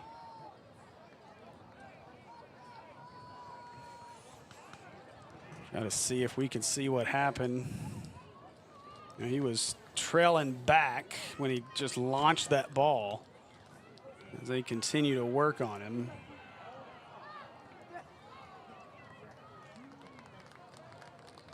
You can't tell what happened, and he does jog off under his own power, so that's good news. Good to see that from McCormick, although pretty significant limp as he made his way into the wide of the sideline over there. So either way, the third takeaway of the night for the Hornets. And as a defensive-minded head coach, I can't wait to hear Coach Maupin's recap of this one. It's been a defensive battle. Hampton is not lined up on, he's over the line of scrimmage here. No penalty. Wiley out to the 49. What is going on over here? Marshawn Wally, ball carrier. Brought down by Cameron. I mean, if you have, at this point, you've thrown out enough warnings. If you're having to talk to people, just throw the flag. Yeah. I mean, you've given out enough warnings. Who was that? Jackson. Give Jackson Hampton a ton of credit. Hampton was the first man there trying to make sure he was between his guy and the Beebe guy trying to get up in that little skirmish. Second down. And now Hampton gets the signal from the official that he's lined up properly. Warrior drops, throws. Hampton at the 40. Oh, ducked under a guy. Good job there by number 45, Bo Clifton. Can we talk about Bo Clifton's name? His first name is spelled B-O-W. Let's go. B-O-W? It's called putting a bow on it right there. Yeah, I don't think you'll see an outside receiver not get a complete head nod up and down confirmation for the rest of the night. Now Warrior fakes it, throws it, got his man. That's Bubba Johnson. Bubba inside the 30, 25, 20. Stiff arms a man, 10, 5, 4, 3, 2, 1. Give him 6. There's Bubba Johnson. Touchdown, Hornets, but we have laundry on the turf. It didn't look like holding to me on the far side. It was, they called it on the receiver. I'm not sure who that was on the opposite side of the field over there, but that's going to be Isaac Warrior. Goodness gracious. As soon as he threw it, as soon as he threw the flag. Wait a minute. Andy, if you can get a replay of that, I don't know if you can still catch it. Run that replay. It wasn't Warrior. He got tackled. Watch the play. If we watch the replay. So watch Isaac. Isaac locks up with him. Now watch this. Isaac gets tackled. No, they're calling it. I thought they're calling on Jackson? him. Yeah, on Jackson. On like the very far side. That's who they called it on, which still wasn't holding. I mean, I don't see a hold on Jackson either, though. That's what I'm saying. Take the touchdown off the board. It's 1st and 20 now. Warrior fakes it to Wiley, looking. Nice curl roll, a little tall, which is hard to do for Jackson Hampton. Let's tell you what, Jake. Beebe is, they're giving a ton of cushion to the Hornet receivers right now. If we wanted to, I feel like we could just get 10, 12 yards of play. No, I think you're right. I'm wondering why they're giving such cushion. I guess they don't think that they can keep up with them on a deep route like that. So they're just going to let everything happen in front of them. Well, that's double move waiting to happen. Yeah. So Hampton, Jackson in the slot. In motion, Bubba Johnson. They'll throw it out. Wiley makes the catch. Wiley across the 40. That's a horse collar as he's drugged down by the inside of his jersey. They will not throw a penalty flag. And that'll bring up a 3rd down. I like the names on the back of the jerseys now. That's a nice new addition. That is pretty nice.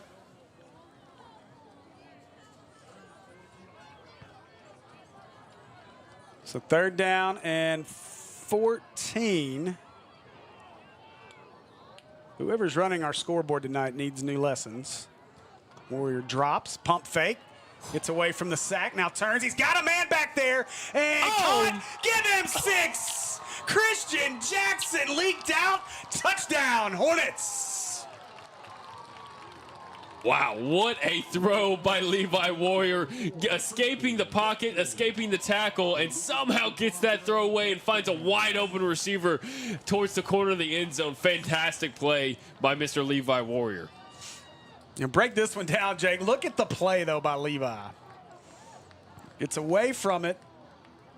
And then to square his shoulders, that is a beautiful ball to Christian Jackson. I will say, I don't think he took his eyes off of Jackson the whole time he was back there. He knew exactly where he wanted to throw the ball, and because he knew his man was going to get open it sooner or later. They're going to go for 2 again. Warrior, Henry behind him. They fake it to him, looking, fade, thrown, jump ball going to be battled for and picked off, and that will make the kids being kids therapy extra point no good, and it'll remain a 27-7 lead with 1:52 to go here in our 3rd quarter. Great play there by Joseph Miller to come down with that interception.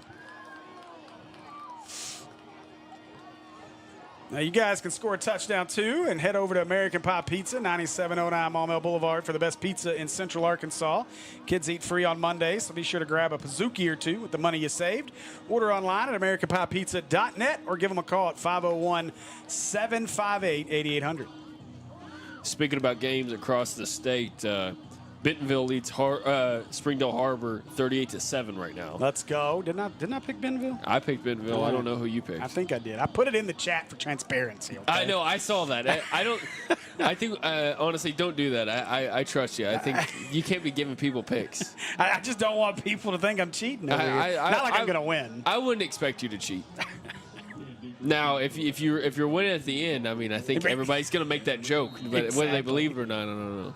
Yeah, I did to go Bentonville. I had to go check, make sure. All right, so our Akel's kickoff. And Moran puts a foot into it, a little sky kick. This one bounces. Fielded at the 26. Stutters around, looking for space. And going to be hit and taken down from behind at the 26 or 36-yard line. That's where Beebe will start this drive.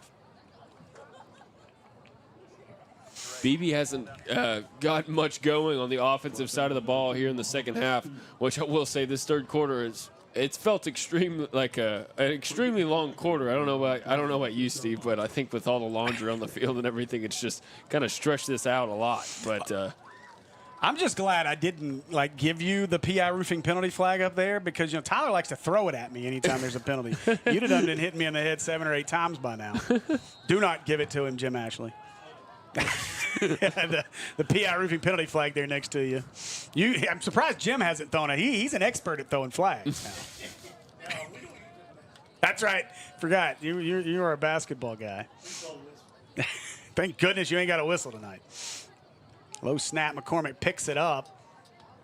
And he will be submarine down as he gets out to close to the 40-yard line. in the first half, their bread and butter was just letting Goodrich tote the rock all the way down the field. He hasn't gotten a lot going here in the second half. I'm surprised they're not trying to do more to get him back in the groove. You know, I am too. A 13-7 game, you know, initially coming out of the half, and Beebe seemed content with trying to just throw bombs, and that's what they've done a lot of outside of. They were offsides on that play. Yeah, big Jalen Harris a little early.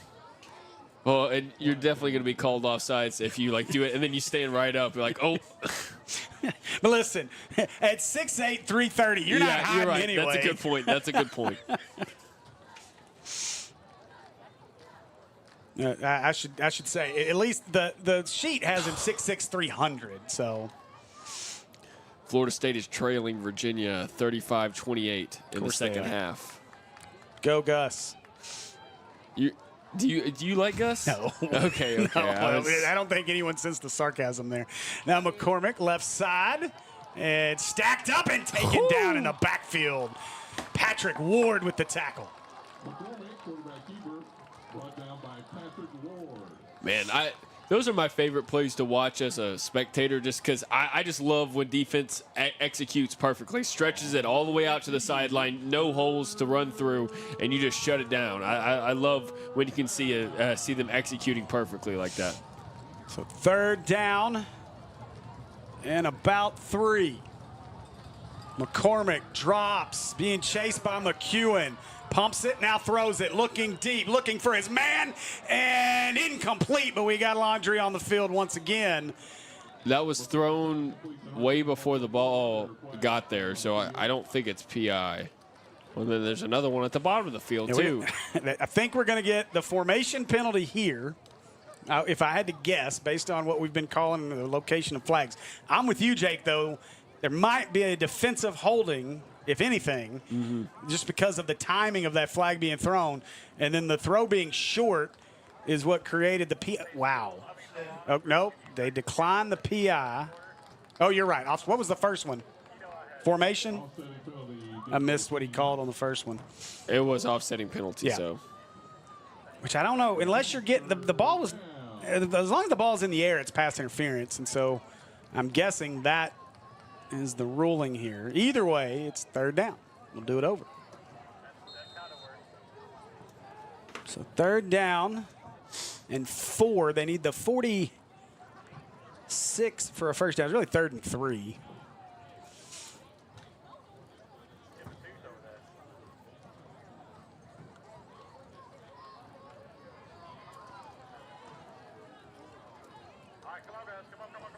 So McCormick, 14 seconds left in our 3rd. That's 2 men in motion at the same time.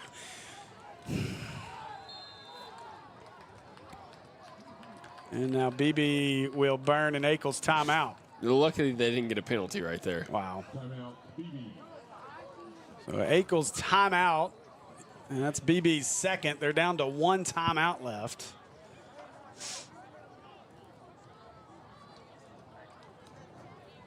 Hey, that'll give me a moment to give you a quick rundown of some scores.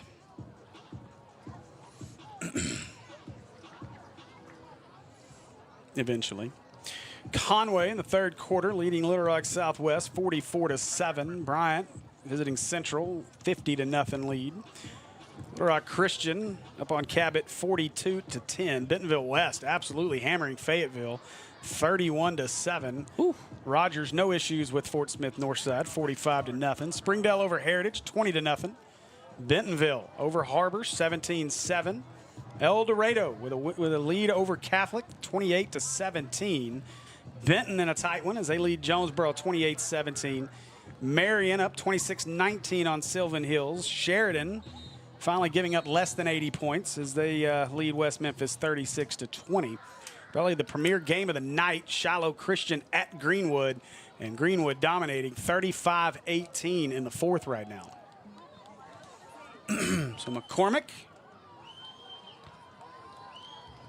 and he'll give it away up the middle as he is lifted and driven back, and he is short of the first down. He needed the 46. He got the 45 as they went with, I believe, was that 3 on the carry? It's the last play of the 3rd quarter. Clark, so that'll do it for our 3rd quarter. We'll stay right here with you. I didn't hear the score. Did you say the Cabot Pulaski Academy score? Or sorry, Cabot Little Rock Christian. Yeah, it is. Christian was up big. Christian up 42-10 in that ball game. But little surprise there out of the timeout. They went with number 3 Lane Clark instead of Goodrich, who's been running it so well tonight. But you know, as we head to the 4th quarter, the 4th and final quarter of this ball game, we've said it all night long. This has been a crazy game. Yeah. I mean, from our side of it, with all of our technical issues early on, it just what's been going on the field. That 3rd quarter dominated by the Hornet defense. The offense really didn't get untracked. Pick 6 and then the big play to Christian Jackson and the 2 touchdowns in the quarter. But Jake, I mean, it's been a weird battle out there here in Hornet Stadium tonight. It has been a very weird battle. I do want to big credit to, I think, the Hornet coaching staff for at halftime. They obviously made some type of adjustments to slow down the running game of the Badgers, and that's exactly what this defense has done. Really shut down their main source of offense from the first half, which was Goodrich running the ball. Just shut it down completely, and it's shown. Now it's given their offense a lot of momentum to keep getting the ball on short rest, and it's working out for the Hornets so far. They're going to go for it on 4th down. 4th and 1. It'll be a direct snap. Goodrich going over left side. Hornets have him, but couldn't bring him down. Out across midfield, and a first down into Hornet territory goes Goodrich. And a good play call that time by Coach Sparks and the Beebe offense. I'm not so sure the motion man was set right there when they snapped the ball, but As long as he's moving out, he shouldn't. But that was the quarterback who was in motion. Was it? Yeah. They lined up in a little tight formation, and McCormick was tight to the center, and he shifted out, and they direct snapped to Goodrich on the play.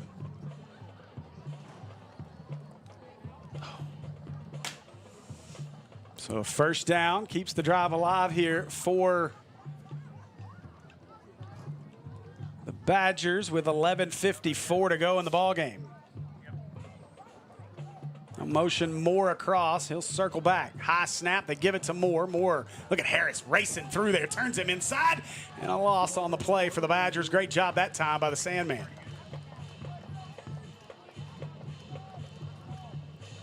Tackle by Jonathan Williams. Jay Will in on the tackle. A loss of 2 on the play. 2nd down and 12.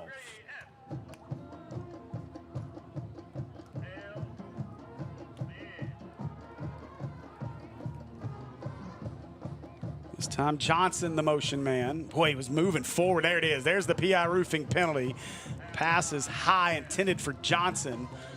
But the PI roofing penalty, they finally got it, Jim, as the motion man cut up field too early. you know, I kind of miss Moppin's boy down there doing the signals with him. Where is Junior tonight? I don't know. That's what I was wondering earlier. Maybe he's resting up. He's probably got a big ball game tomorrow. Don't be that person. Don't be that person.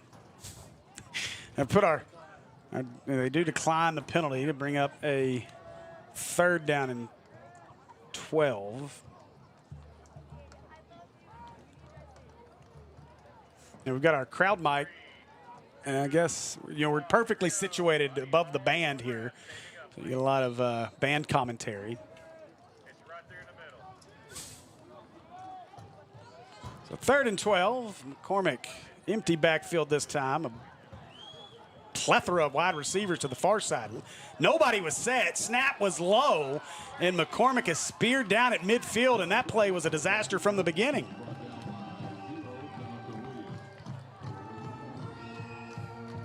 So 4th down, Beebe, no choice but to go for it here. And again, I'm shocked that the officials let that play go with all the flags they've thrown tonight. Nobody was set. They had 5 receivers to the far side of the field. It looked like they were confused, and then the center just snapped it well before McCormick was ready for it. So 4th down and 16. Pressure comes. McCormick bats the football, now takes off. Pointing and tipped. Oh, can he get it? It is caught by somehow McCormick caught it.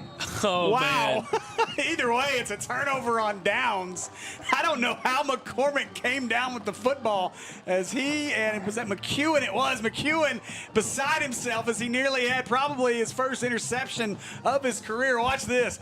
Batted down. Oh, you see it battling. The batted ball got our main cam, Bobby Jones, on the play. Not sure what our field cam had there, but Andy working feverishly up there. I can hear him gnashing his teeth and cussing me.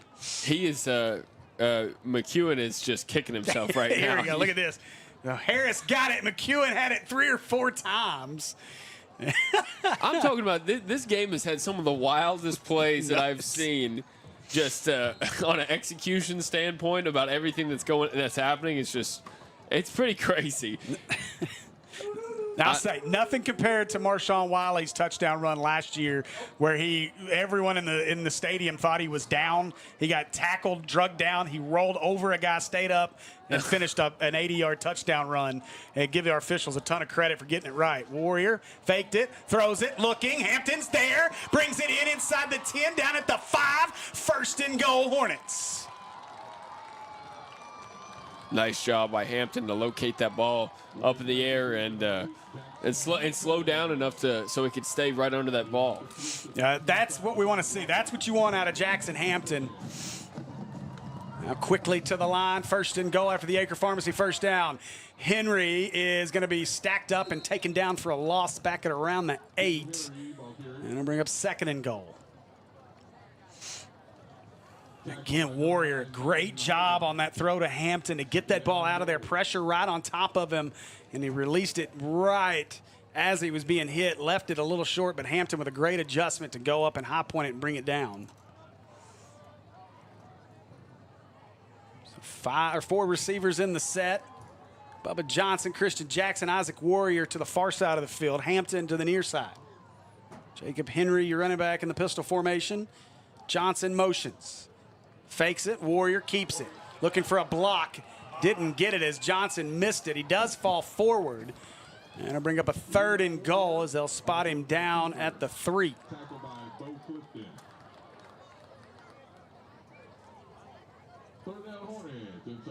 Levi Warrior was lucky to get anything on that play. There was nowhere to go, and somehow he managed to get a yard or 2 out of it. So could have been a lot worse. You don't see Bubba Johnson whiff on blocks very often, and he just kind of missed his guy, and that was the guy that was able to get to Levi first. And we'll go 4 receivers, 2 to either side. Henry is your running back. What are we going to get here? There was a defensive lineman jump, but they're going to call false start.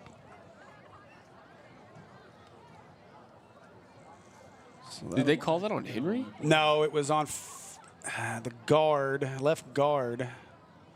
Trying to see if it's, I think that is. No, that was on McEwen. Yeah, McEwen, the defensive lineman jumped, but I guess they ruled he didn't get into the neutral zone and caused McEwen to jump. So third and goal, make it a little more difficult. Back to the 8. Henry still your back, 8:25 to go in the ball game. Now, I think the Hornets are, they're slowing things down. They're going to let this play clock roll down. Now, I may need a correction here. Do they not stop the clock after a false start? I don't think so. Snap, drop, pressure off the edge, throws. Oh, he had him too. Jackson Hampton was there. And once again, Warrior feeling the pressure, had to release it a little earlier than he wanted.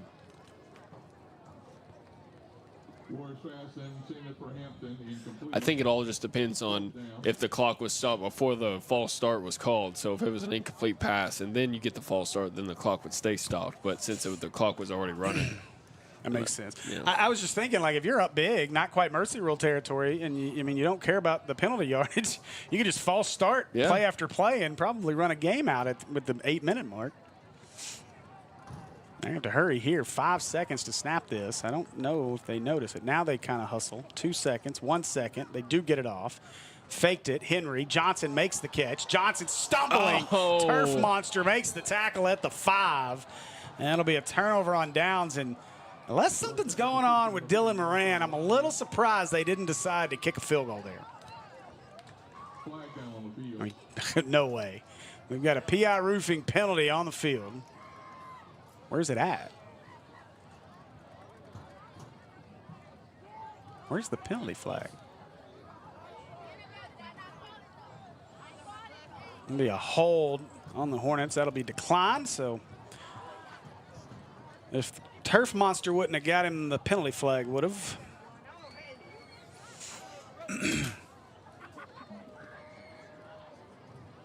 I'll tell you what, man, this game just has that feel of like we're still sleepwalking through the bye week. That's what it feels like.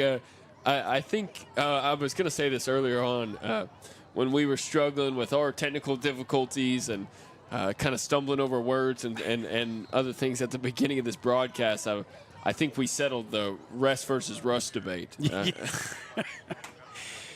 Quick update from the Hillside. Silver Hill's hanging around. It's a 39-27 game. Marion leads. They hand this one away. But somehow Goodrich found the corner on that play. That's not Goodrich, sorry. That is number 9, Madden Harbin, for the first time tonight. Leaders are outside the 20. We are playing ESPN. Get 0 Brought points. down Here we around go. the 12-yard line. Second down, Badgers. So clock stops as he went out of bounds. 7:44 to play.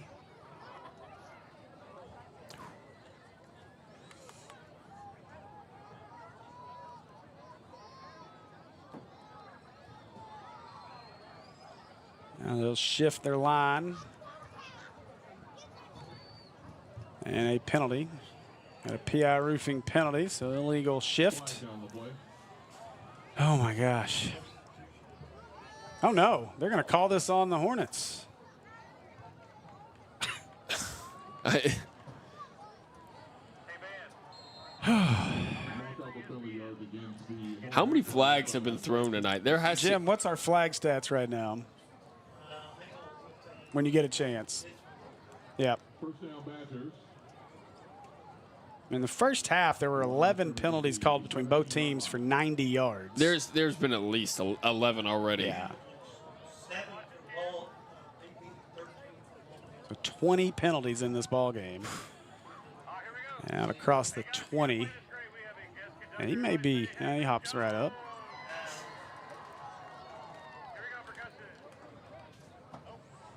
Man Harbin on the carry. Brought down by Chad Mayweather. Mayweather in on that tackle. Second down and 7 for Beebe. Beebe not in much of a hurry here. Now McCormick looking, rolling, pumping, nowhere to go with it. Oh, that's it. That's grounding that didn't make the line of scrimmage, and there's not a receiver in the world near it. There we go. Yep. Now we get a late PI roofing penalty. Although, no, they're going to call, that's going to be on Maumelle. Tom McCormick's pass. They're going to call some kind of late hit here. What? Now it's going to offset. He just threw the grounding penalty, but you're going to get a personal foul on the Hornets at the end of the play. My goodness gracious. grounding there. Holding What? is holding. There's no way. He threw that holding penalty 10 minutes after the whistle blew. No, No, he threw that. We were still arguing over what. Oh, now you're going to get a personal foul on Moppin. My goodness gracious. This crew is something else, man. No, this Wow. crew's been a little rough tonight. This is terrible.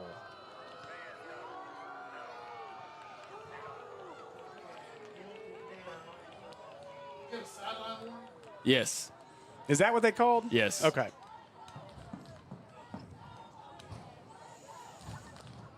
no, we need to win the ball. Well, listen. So, if you get it, I don't. We can't sit here and roll replay all night long. But if you go back, the penalty on Bubba, Bubba's like the flag comes in well after the play was over. I don't know how that's a hold. Like that's a made-up call all day long. Now they'll circle it around. Cam Johnson around the left side, inside the 25-30, out to the 35-yard line. It'll be an Acre Pharmacy first down for the Badgers. I was thinking about this too. When they finally decided to throw the flag for the intentional grounding, why is that the only penalty that the officials can like talk about, then decide they want to throw it? Because they can't do that with any other penalty, just that one. I guess because the play is stopped and you got time to try to say, well, what did you see? Where did you see a receiver? Then you got to figure out if he's inside or outside the tackle box. Then you got to figure out if it made it to the line of scrimmage. Well, you know how many times that could be done for a pass interference. You're like, oh wait, that was offensive pass interference, that type of thing. McCormick rolling. He's being chased. Hornets somehow left a window, but it closes as Jalen Harris brings him down. And there's an example of what we talked about 2 weeks ago against Bologna, where Ashcraft was able to find the openings in them blitz lanes. This time, Jalen Harris kept it plugged up. No, you got to think McCormick saw some of the film of Ashcraft being able to run those footballs or run the ball and scramble out of the pocket. So he's trying to recreate that. 2nd down and 8. Hornets blitzing right up the middle. They get to McCormick and hammered him. And it'll be a no gain, maybe a loss of a yard on the play as they spot him at the 34. And with the way flags have flown, I'm shocked there's not a roughing the passer penalty. You literally took the words out of my mouth, Steve. I was about to be like, I'm shocked that I didn't see flags flying on that one. That was it Jacob? No, it was Jonathan Williams. Oh yeah, Jay Will. Yep.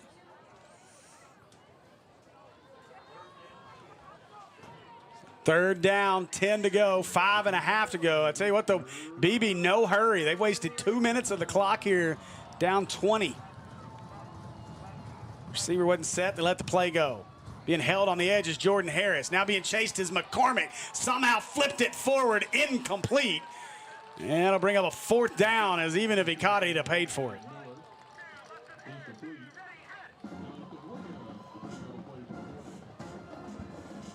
Probably the best case scenario on that play, him not catching it for sure. So I tell you what, Jake, Tyler and I spent the summer calling arena football. Okay. I have seen some arena football-esque plays here tonight. The little pitch forward, all this craziness that Beebe's done in this ball game. This is starting to remind me of some Wise Guys Now Arkansas Diamonds football from the summer. You know, well, let's watch this play here. 4th down and 10. McCormick rolling left, shoots it high. Oh my goodness! Somehow finds Cam Johnson. It may be fortunate the ball was thrown so hard it went through the hands of number 17, T.A. Lewis, who I think thought that ball was intended for him.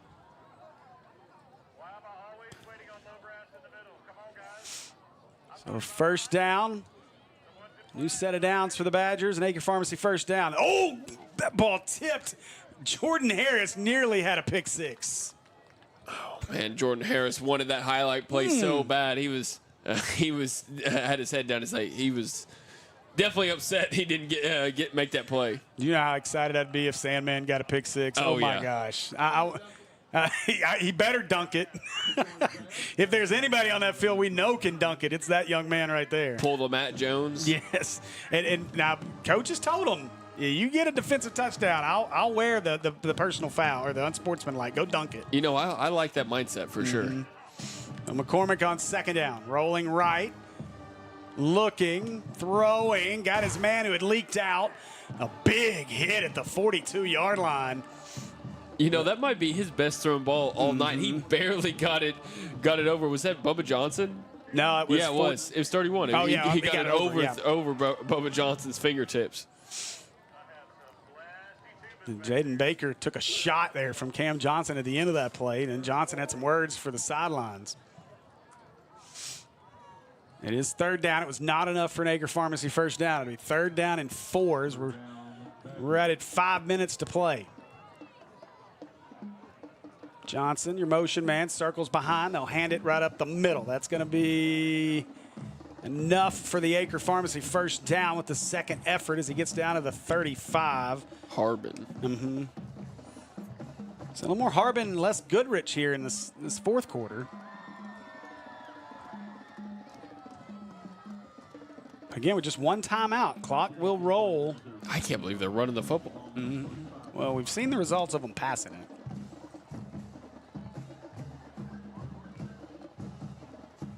So 1st and 10 after the Acre Pharmacy 1st down. McCormick drops, looking. Now throwing deep over the middle.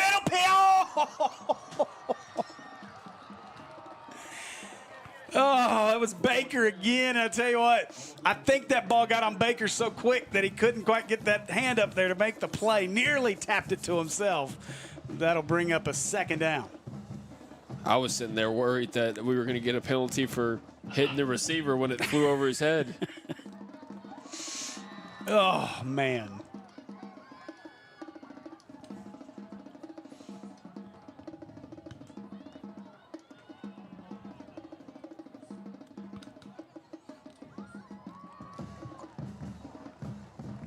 McCormick looking, screen pass, caught, looking for some space, found it, and taken down at the 25. That's going to be enough for an Acre Pharmacy first down as they'll spot him at the 24.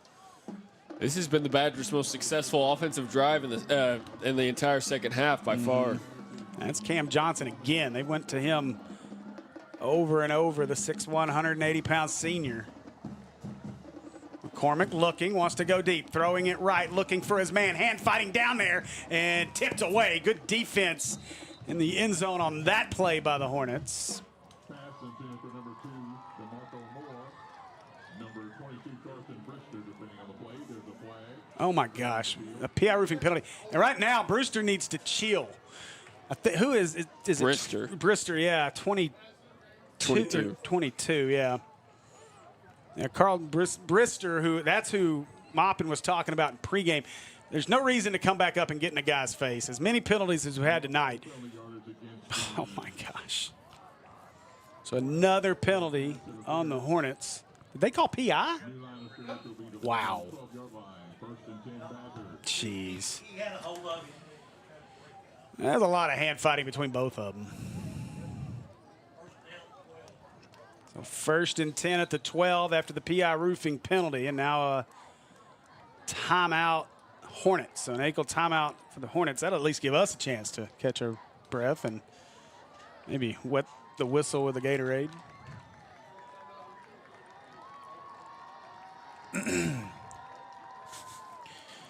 Goodness gracious. No, I mean, it's this.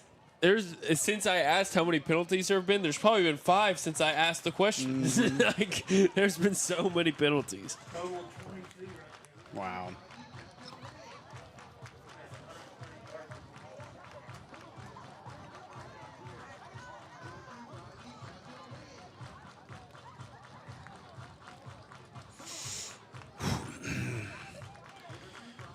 So it seems easy, but Jake, what do we got to do here if you're the Hornets just to finish this final 4 minutes? I mean, the final. Try to get. I mean, you're going to try to get a stop here, whether they score or not. It's going to be. They're going to struggle to. They haven't really had an answer for you defensively so far in this second half. So I think if you just keep letting Jacob Henry tote that rock, you should be able to take a decent amount of time off the clock before you have to give it back to him, if not the whole rest of the game. Now McCormick rolling left, throwing into the corner, the end zone incomplete. Oh my Lord! Where did that one come from? Center back. Gee whiz! That wasn't catchable. This is insanity. So another PI roofing penalty. A pass interference call on the Hornets. Good night.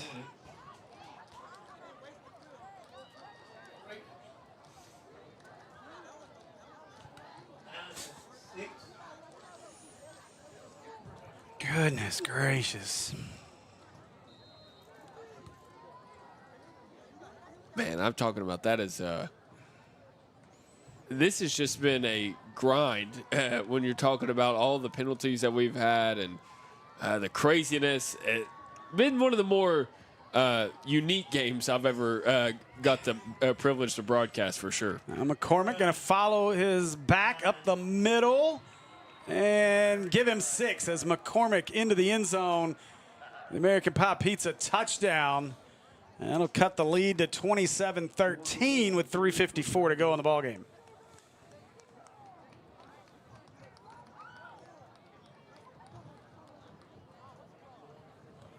You know, that's still a decent amount of time. Now you're might be scratching your head why the field goal wasn't kicked there. Now they'll kick the Kids Being Kids Therapy extra point. It's up and it is good. And so with 3:51 to go in the ball game, Hornet lead cut to 27-14. And as successful as they've been in the onside kick game, Hornets got to be on top of it here.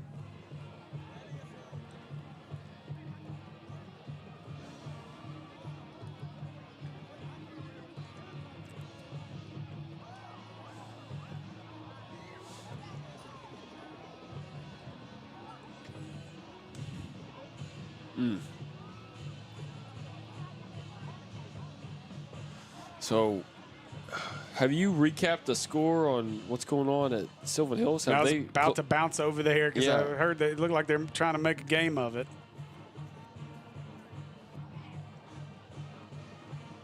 Meanwhile, we got Will Stafford bragging about the fact that their game was done in less than 2 hours. Apparently, there was an agreement between coaches to have a running clock for the whole game. What? Robinson still won 58-0. I didn't know they could do that. I didn't either. 39-35 to your point there, Jake. 39-35, 6:40 to go on the hillside. Marion leads it. Oh my gosh, that's they've fought their way back for sure. Yeah, Sylvan Hills has the football too. 1st and 20 inside the 20. So Rodriguez ready. He'll kick it. Line drive onside and scooped up by the Hornets. Now trying to return it. Cuts inside the 40, now cuts the other way. That's Jumpman. Jackson making moves into the down to the 46, 47-yard line. And we Hornet football there and doesn't quite put it away, but with just one timeout makes things a little more comfortable and breathable if you're a Hornet fan right now. So if you're coaching up this offense coming out there, what you're telling them, right? Whatever you do, 2 hands on the football. Yeah. No, do not turn the ball over. Don't give him any life by turning the ball over and letting them have another shot to score it and trim the lead. You come into this drive teaching them the exact opposite of what Sam Pittman teaches the Razorbacks. Don't even get me started. That's why I said it. I've been thinking about that I know all you week. set me up for it. I was ready. I did. Hands it away, left side. Bubba Johnson in there as the closer as he's into Baby Badger territory. Trying to fight forward. That's a late hit. Come on. No, it's interesting how sometimes it seems like the picking and choosing of when the flags come out, because I've seen flags been fly for a lot less so far in this ball game. You know, that's my thing. I've harped it from forever. 1, be consistent. But 2, I mean, that's a play you've called a penalty all night long. Yet you're throwing flags a minute or 2 after a play is concluded for holding. Right. Like, things like that just don't make any sense to me. Warrior again, Bubba Johnson, the closer inside the 40 to the 39. Acre Pharmacy first down. Hornets approaching the territory to be able to run this one out. You weren't lying. Bubba Johnson is the main guy in the fourth quarter. I kind of like that, letting him close out the ball game. You keep him fresh. You know you got the fresh leg. I mean, he's played a lot of snaps on the defensive side and several on the offensive side. But that's your guy. If you need a 3 or 4 minute drive to close a game out, Bubba Johnson's your guy. Now they'll let this play clock run down under 10. 2 seconds. Warrior hands it away. Bubba Johnson this time right side. Look at the blocking by the Hornets. Johnson inside the 30 to the 25. Ball came out at the end of the run. Bubba Johnson he is very quick, but on top of him being quick, you can just see the difference. Have seen some fresh legs out there running the football. I mean, he looks like everybody else is running in slow motion. They will put Jacob Henry back on the field here with 2 minutes to play. Hornets could pretty much milk this one away, but, you know, another touchdown would probably feel pretty good. I don't know. We've got a significant injury on the hillside. Stretcher on the field. Oh, no. I think it's a Marion. That actually might be a Sylvan Hills player down. Warrior gives it away. Henry, left side, huge hole. Inside the 20, 10, 5, 4, 3, 2, 1. Give him 6. The hat trick for Jacob Henry is not going to count because they're laundry. It was a hold. I was actually shocked that they didn't call it. It was a pretty obvious hold. I didn't catch it. I didn't even see who it was. I just saw it out of the corner of my eyes. Henry rounded that corner.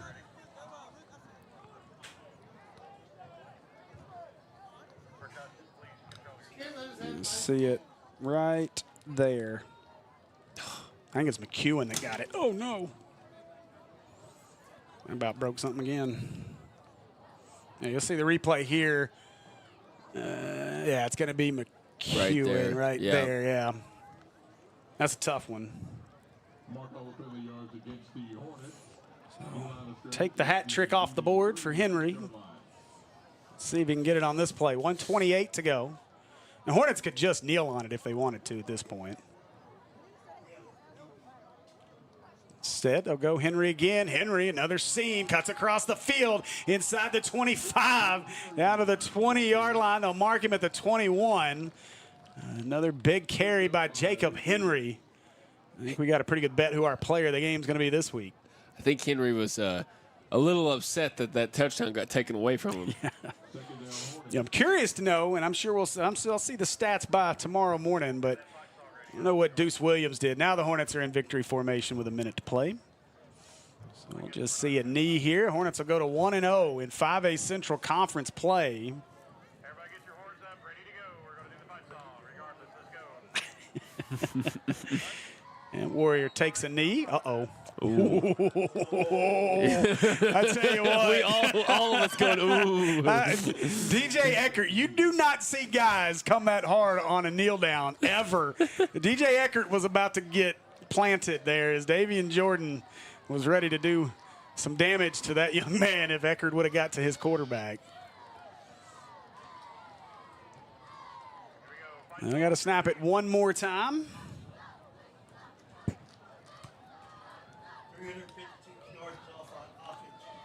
356 yards of offense. Oh, my come goodness. on, guys. Come on. That'll do it. That'll be the final snap of this one as the Hornets go to 1-0 in conference play as they get revenge on the Beebe Badgers after a 22-0 defeat last year.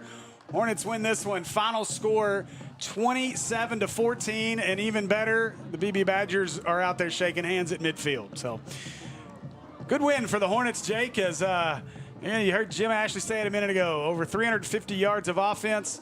Unfortunately, some things to clean up because they probably had about 150 in penalty yards. That's what I was about to say. What'd you say? 146 in penalty yards.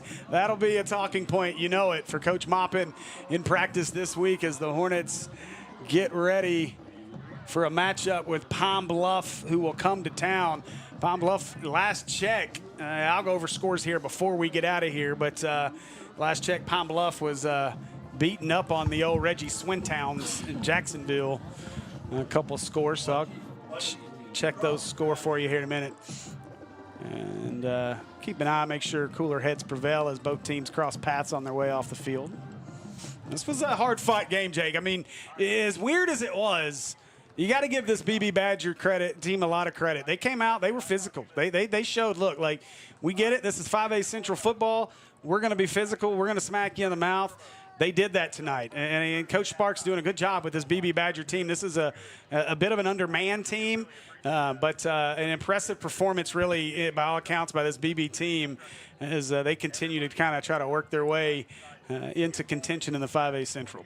I 100% agree. I think it was a very hard-fought game. I got a little chippy throughout the ball game. The Badgers came to play. They were not giving in, no matter the deficit on the scoreboard. They were flying around, really trying to lay some licks on some guys.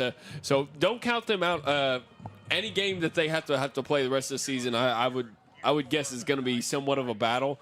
But as well as they played, I think the big story here is Coach Maupin, 1-0, 5A Central Division, first time since he's been the head coach at Maumelle that he's started 1-0 in conference play. That's a huge step forward for this team, especially after starting the season 0-2. You got 2 back-to-back wins now, and you really got the ball rolling. You got some momentum. For if you're the Hornets, and I think you got to be ecstatic if you're a fan or a coach or a player for the Maumelle Hornets. Yeah, absolutely. I mean, you gotta be impressed with just how this team continues to fight and continues to work. You know, we've talked about it. We've looked at, you know, the way this season has gone, and you go back to the Sylvan Hills game and just the fact that Sylvan Hills, just the way they played, it was a little surprising that they were able to get to the pace of what Coach Kelly wanted to do so quickly. Then you turn around and you play Parkview. You get to half and you're feeling good. Like you're in that game. You really felt like you were the better team in the first half of that ball game. And then the second half, I think the wheels fell off, and you get blown out by Parkview once again. So then, you know, you turn around at 0-2, you get Valonia, a game that is always just much like this one, a very hostile game, very physical game. A Valonia team a bit in a rebuild mode. And once again, in the first half, you look like a team that was really, really just head and shoulders above the team you're playing. And in the second half, Colson Ashcraft started really getting things going, really took advantage of some bad, you know, angles and bad pursuit by the Hornets, was able to keep them somewhat in that ball game. Tonight, offense was good in spurts. The problem was a lot of laundry on the field brought a lot of those spurts back. I thought the defense played really well in this ball game tonight. Obviously, a pick six, a fumble recovery, another interception in there as well. A really good ball game by this defense. The one thing, and you know, a couple of years ago, I think my friends over at Mills will appreciate this comment that I'm about to make. A couple years ago, Maumelle and Mills played. And Mills was on that meteoric rise that they've been on all the way to the semifinals and the run that they've been on. But Maumelle Mills played at Mills, and it was an ugly game. And Mills was very undisciplined. Maumelle was very undisciplined in that game as well. But when that game ended, I made the comment. I said, as good as this Mills team is, discipline is going to kill them. They will never win a state championship if they don't figure out how they don't become a more disciplined team and a more disciplined program. We saw that last year. Now, they came up short in a great game against Elkins in the semifinals. This is a really good Maumelle team. They continue to kind of put it together slowly. I was asked the other day, how good is this Maumelle team? I was leaving PA last night. One of the PA parents asked me, how good is Maumelle? I said, I think they're good, but we're waiting to see it all click with all their pieces. I think we can see that. I think it can happen quickly. The problem is what we saw tonight, the discipline piece. We've seen it throughout the year. You make a big play, you stand over somebody and you talk. You make a big play, you do something great, and then you ruin it by a dumb penalty. Now, tonight I think our officials got a little flag out. I agree. I don't know that you can blame all that on discipline on the Hornets, but I saw moments here or there where there's some things. If you're a Hornet player watching this and you've made it to the post game with us, just work on that discipline piece. Yeah, I know Coach Moppins, he's preaching it. I know the coaching staff is preaching it. Those penalties will absolutely kill you when it's all said and done. And so if you're the Hornets, to me, that's the one thing you got to work on. I thought the secondary played really good tonight. I thought the defensive line played really good tonight. I thought our linebackers played really good tonight. And I thought our receivers, once they figured out how to communicate with our officials, played pretty good tonight. I thought Levi had a good game. The running backs, we've been waiting on it. Wiley was fairly quiet. Jacob Henry really exploded tonight. So everything is coming together. Now let's put that last piece in there. I like what Coach Bertram's doing offensively. I think he's mixing it up really well. Some things he didn't do last year, I think he's doing this year. I like what I'm seeing out of this team as they continue to grow into conference play. But let's just clean up that discipline piece. You cannot have that many penalties in a ball game. I 100% agree. I think I liked what you brought up about the offensive play calling. I think you can see the trust has grown a little bit in the quarterback and Levi Warrior. I think they're really letting him move outside the pocket and find his receivers down the field. I was really impressed with his arm this game. He didn't make other than the interception, there wasn't too many throws that were. He was pretty accurate tonight, and I was very impressed with that. And when you can be accurate with the receivers that he has, he's got Jumpman, he's got Hampton, and he's got Bubba Johnson. That is a very good guy coming out of the backfield to make catches. You got the brother Warrior Isaac as well. Warrior, yep. You've got a lot of weapons on the outside. If you can take advantage of that by having accurate passes, this team, it's no telling how good this offense could end up being by the end of the season if they can just if they have those connections down pat. My guy Jim Ashley's got me the stats here. I do want to say one thing before we go and look at the stats here. I do want to say thanks to Preferred Printing. You got printing needs, call our friend Jim Ashley at Preferred Printing. All types of business products, custom letterhead, flyers, business cards, vinyl lettering. Oh, and banners as well, like the really cool ones we have at the gates when you come in. We have hanging here in the stadium for these broadcasts. Give Jim a call at 501-920-8407 or email him at preferredprinting@sbcglobal.net. So as we look at the numbers here in this one real quick, and then we'll get out of here, but let's see. Your total yardage in this ballgame, Hornets 354 yards of offense. Total net yards, Beebe held to just 182. A team that wants to run it, they did eclipse the 100-yard mark, 101 rushing yards. Hornets were able to get 122 on the ground. And then Hornets averaged 8 yards per play. Is just 3.1 yards per play for Beebe. The big piece, third down conversions. Defense played really well. Yeah. 1 of 10 on third down was Beebe. Now 3 of 4 on fourth down.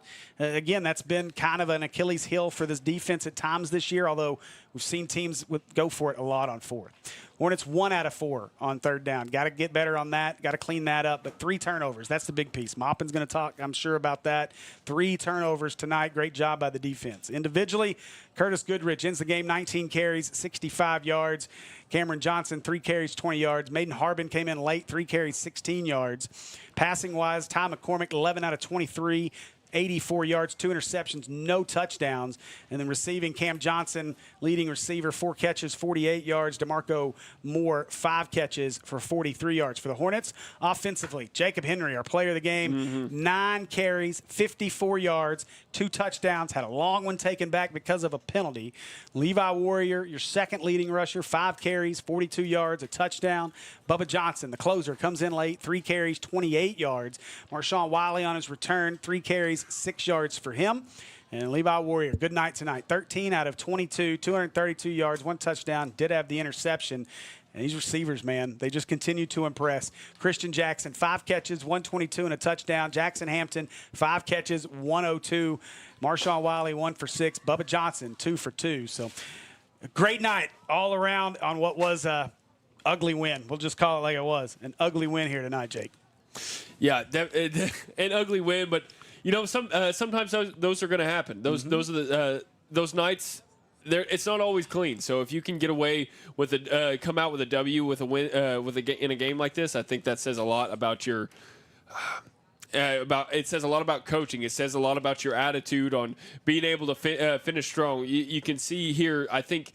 You know, that was something they were really harping on after that Parkview game. You got to finish strong. You got to finish strong. That I think they showed it here tonight that they were able to finish out this ball game. And I truly believe that these past 2 games we've seen them improve game by game, and I think it's just going to keep going up. By the end of the season, I feel like we're going to be very impressed with the team that the product that we see out there on the field. If they make the playoffs, I really think that they have a great chance to do if they keep improving like they have been. Yeah, absolutely. It's going to be a battle for that 5A Central crown as, again, Robinson starts off with a win. Your Hornets start off with a win to go 1-0. We'll give you a rundown of scores later on social media. Follow us on the Natural State Sports Network. That's going to do it for us tonight. I want to say a huge thanks to our guy, Bobby Johnson, on our main cam, as well as Andy Gates up on production. Kristen Henson got trucked by Jacob Henry tonight. But I want to say thanks to her on our field cam. Of course, Jim Ashley on our stats. I'm Steve Henson. For Jake Hall, this has been Hornet Football on the Maumelle Sports Network. We'll see you next week as the Hornets host the Zebras right here at Hornet Stadium. Go Hornets.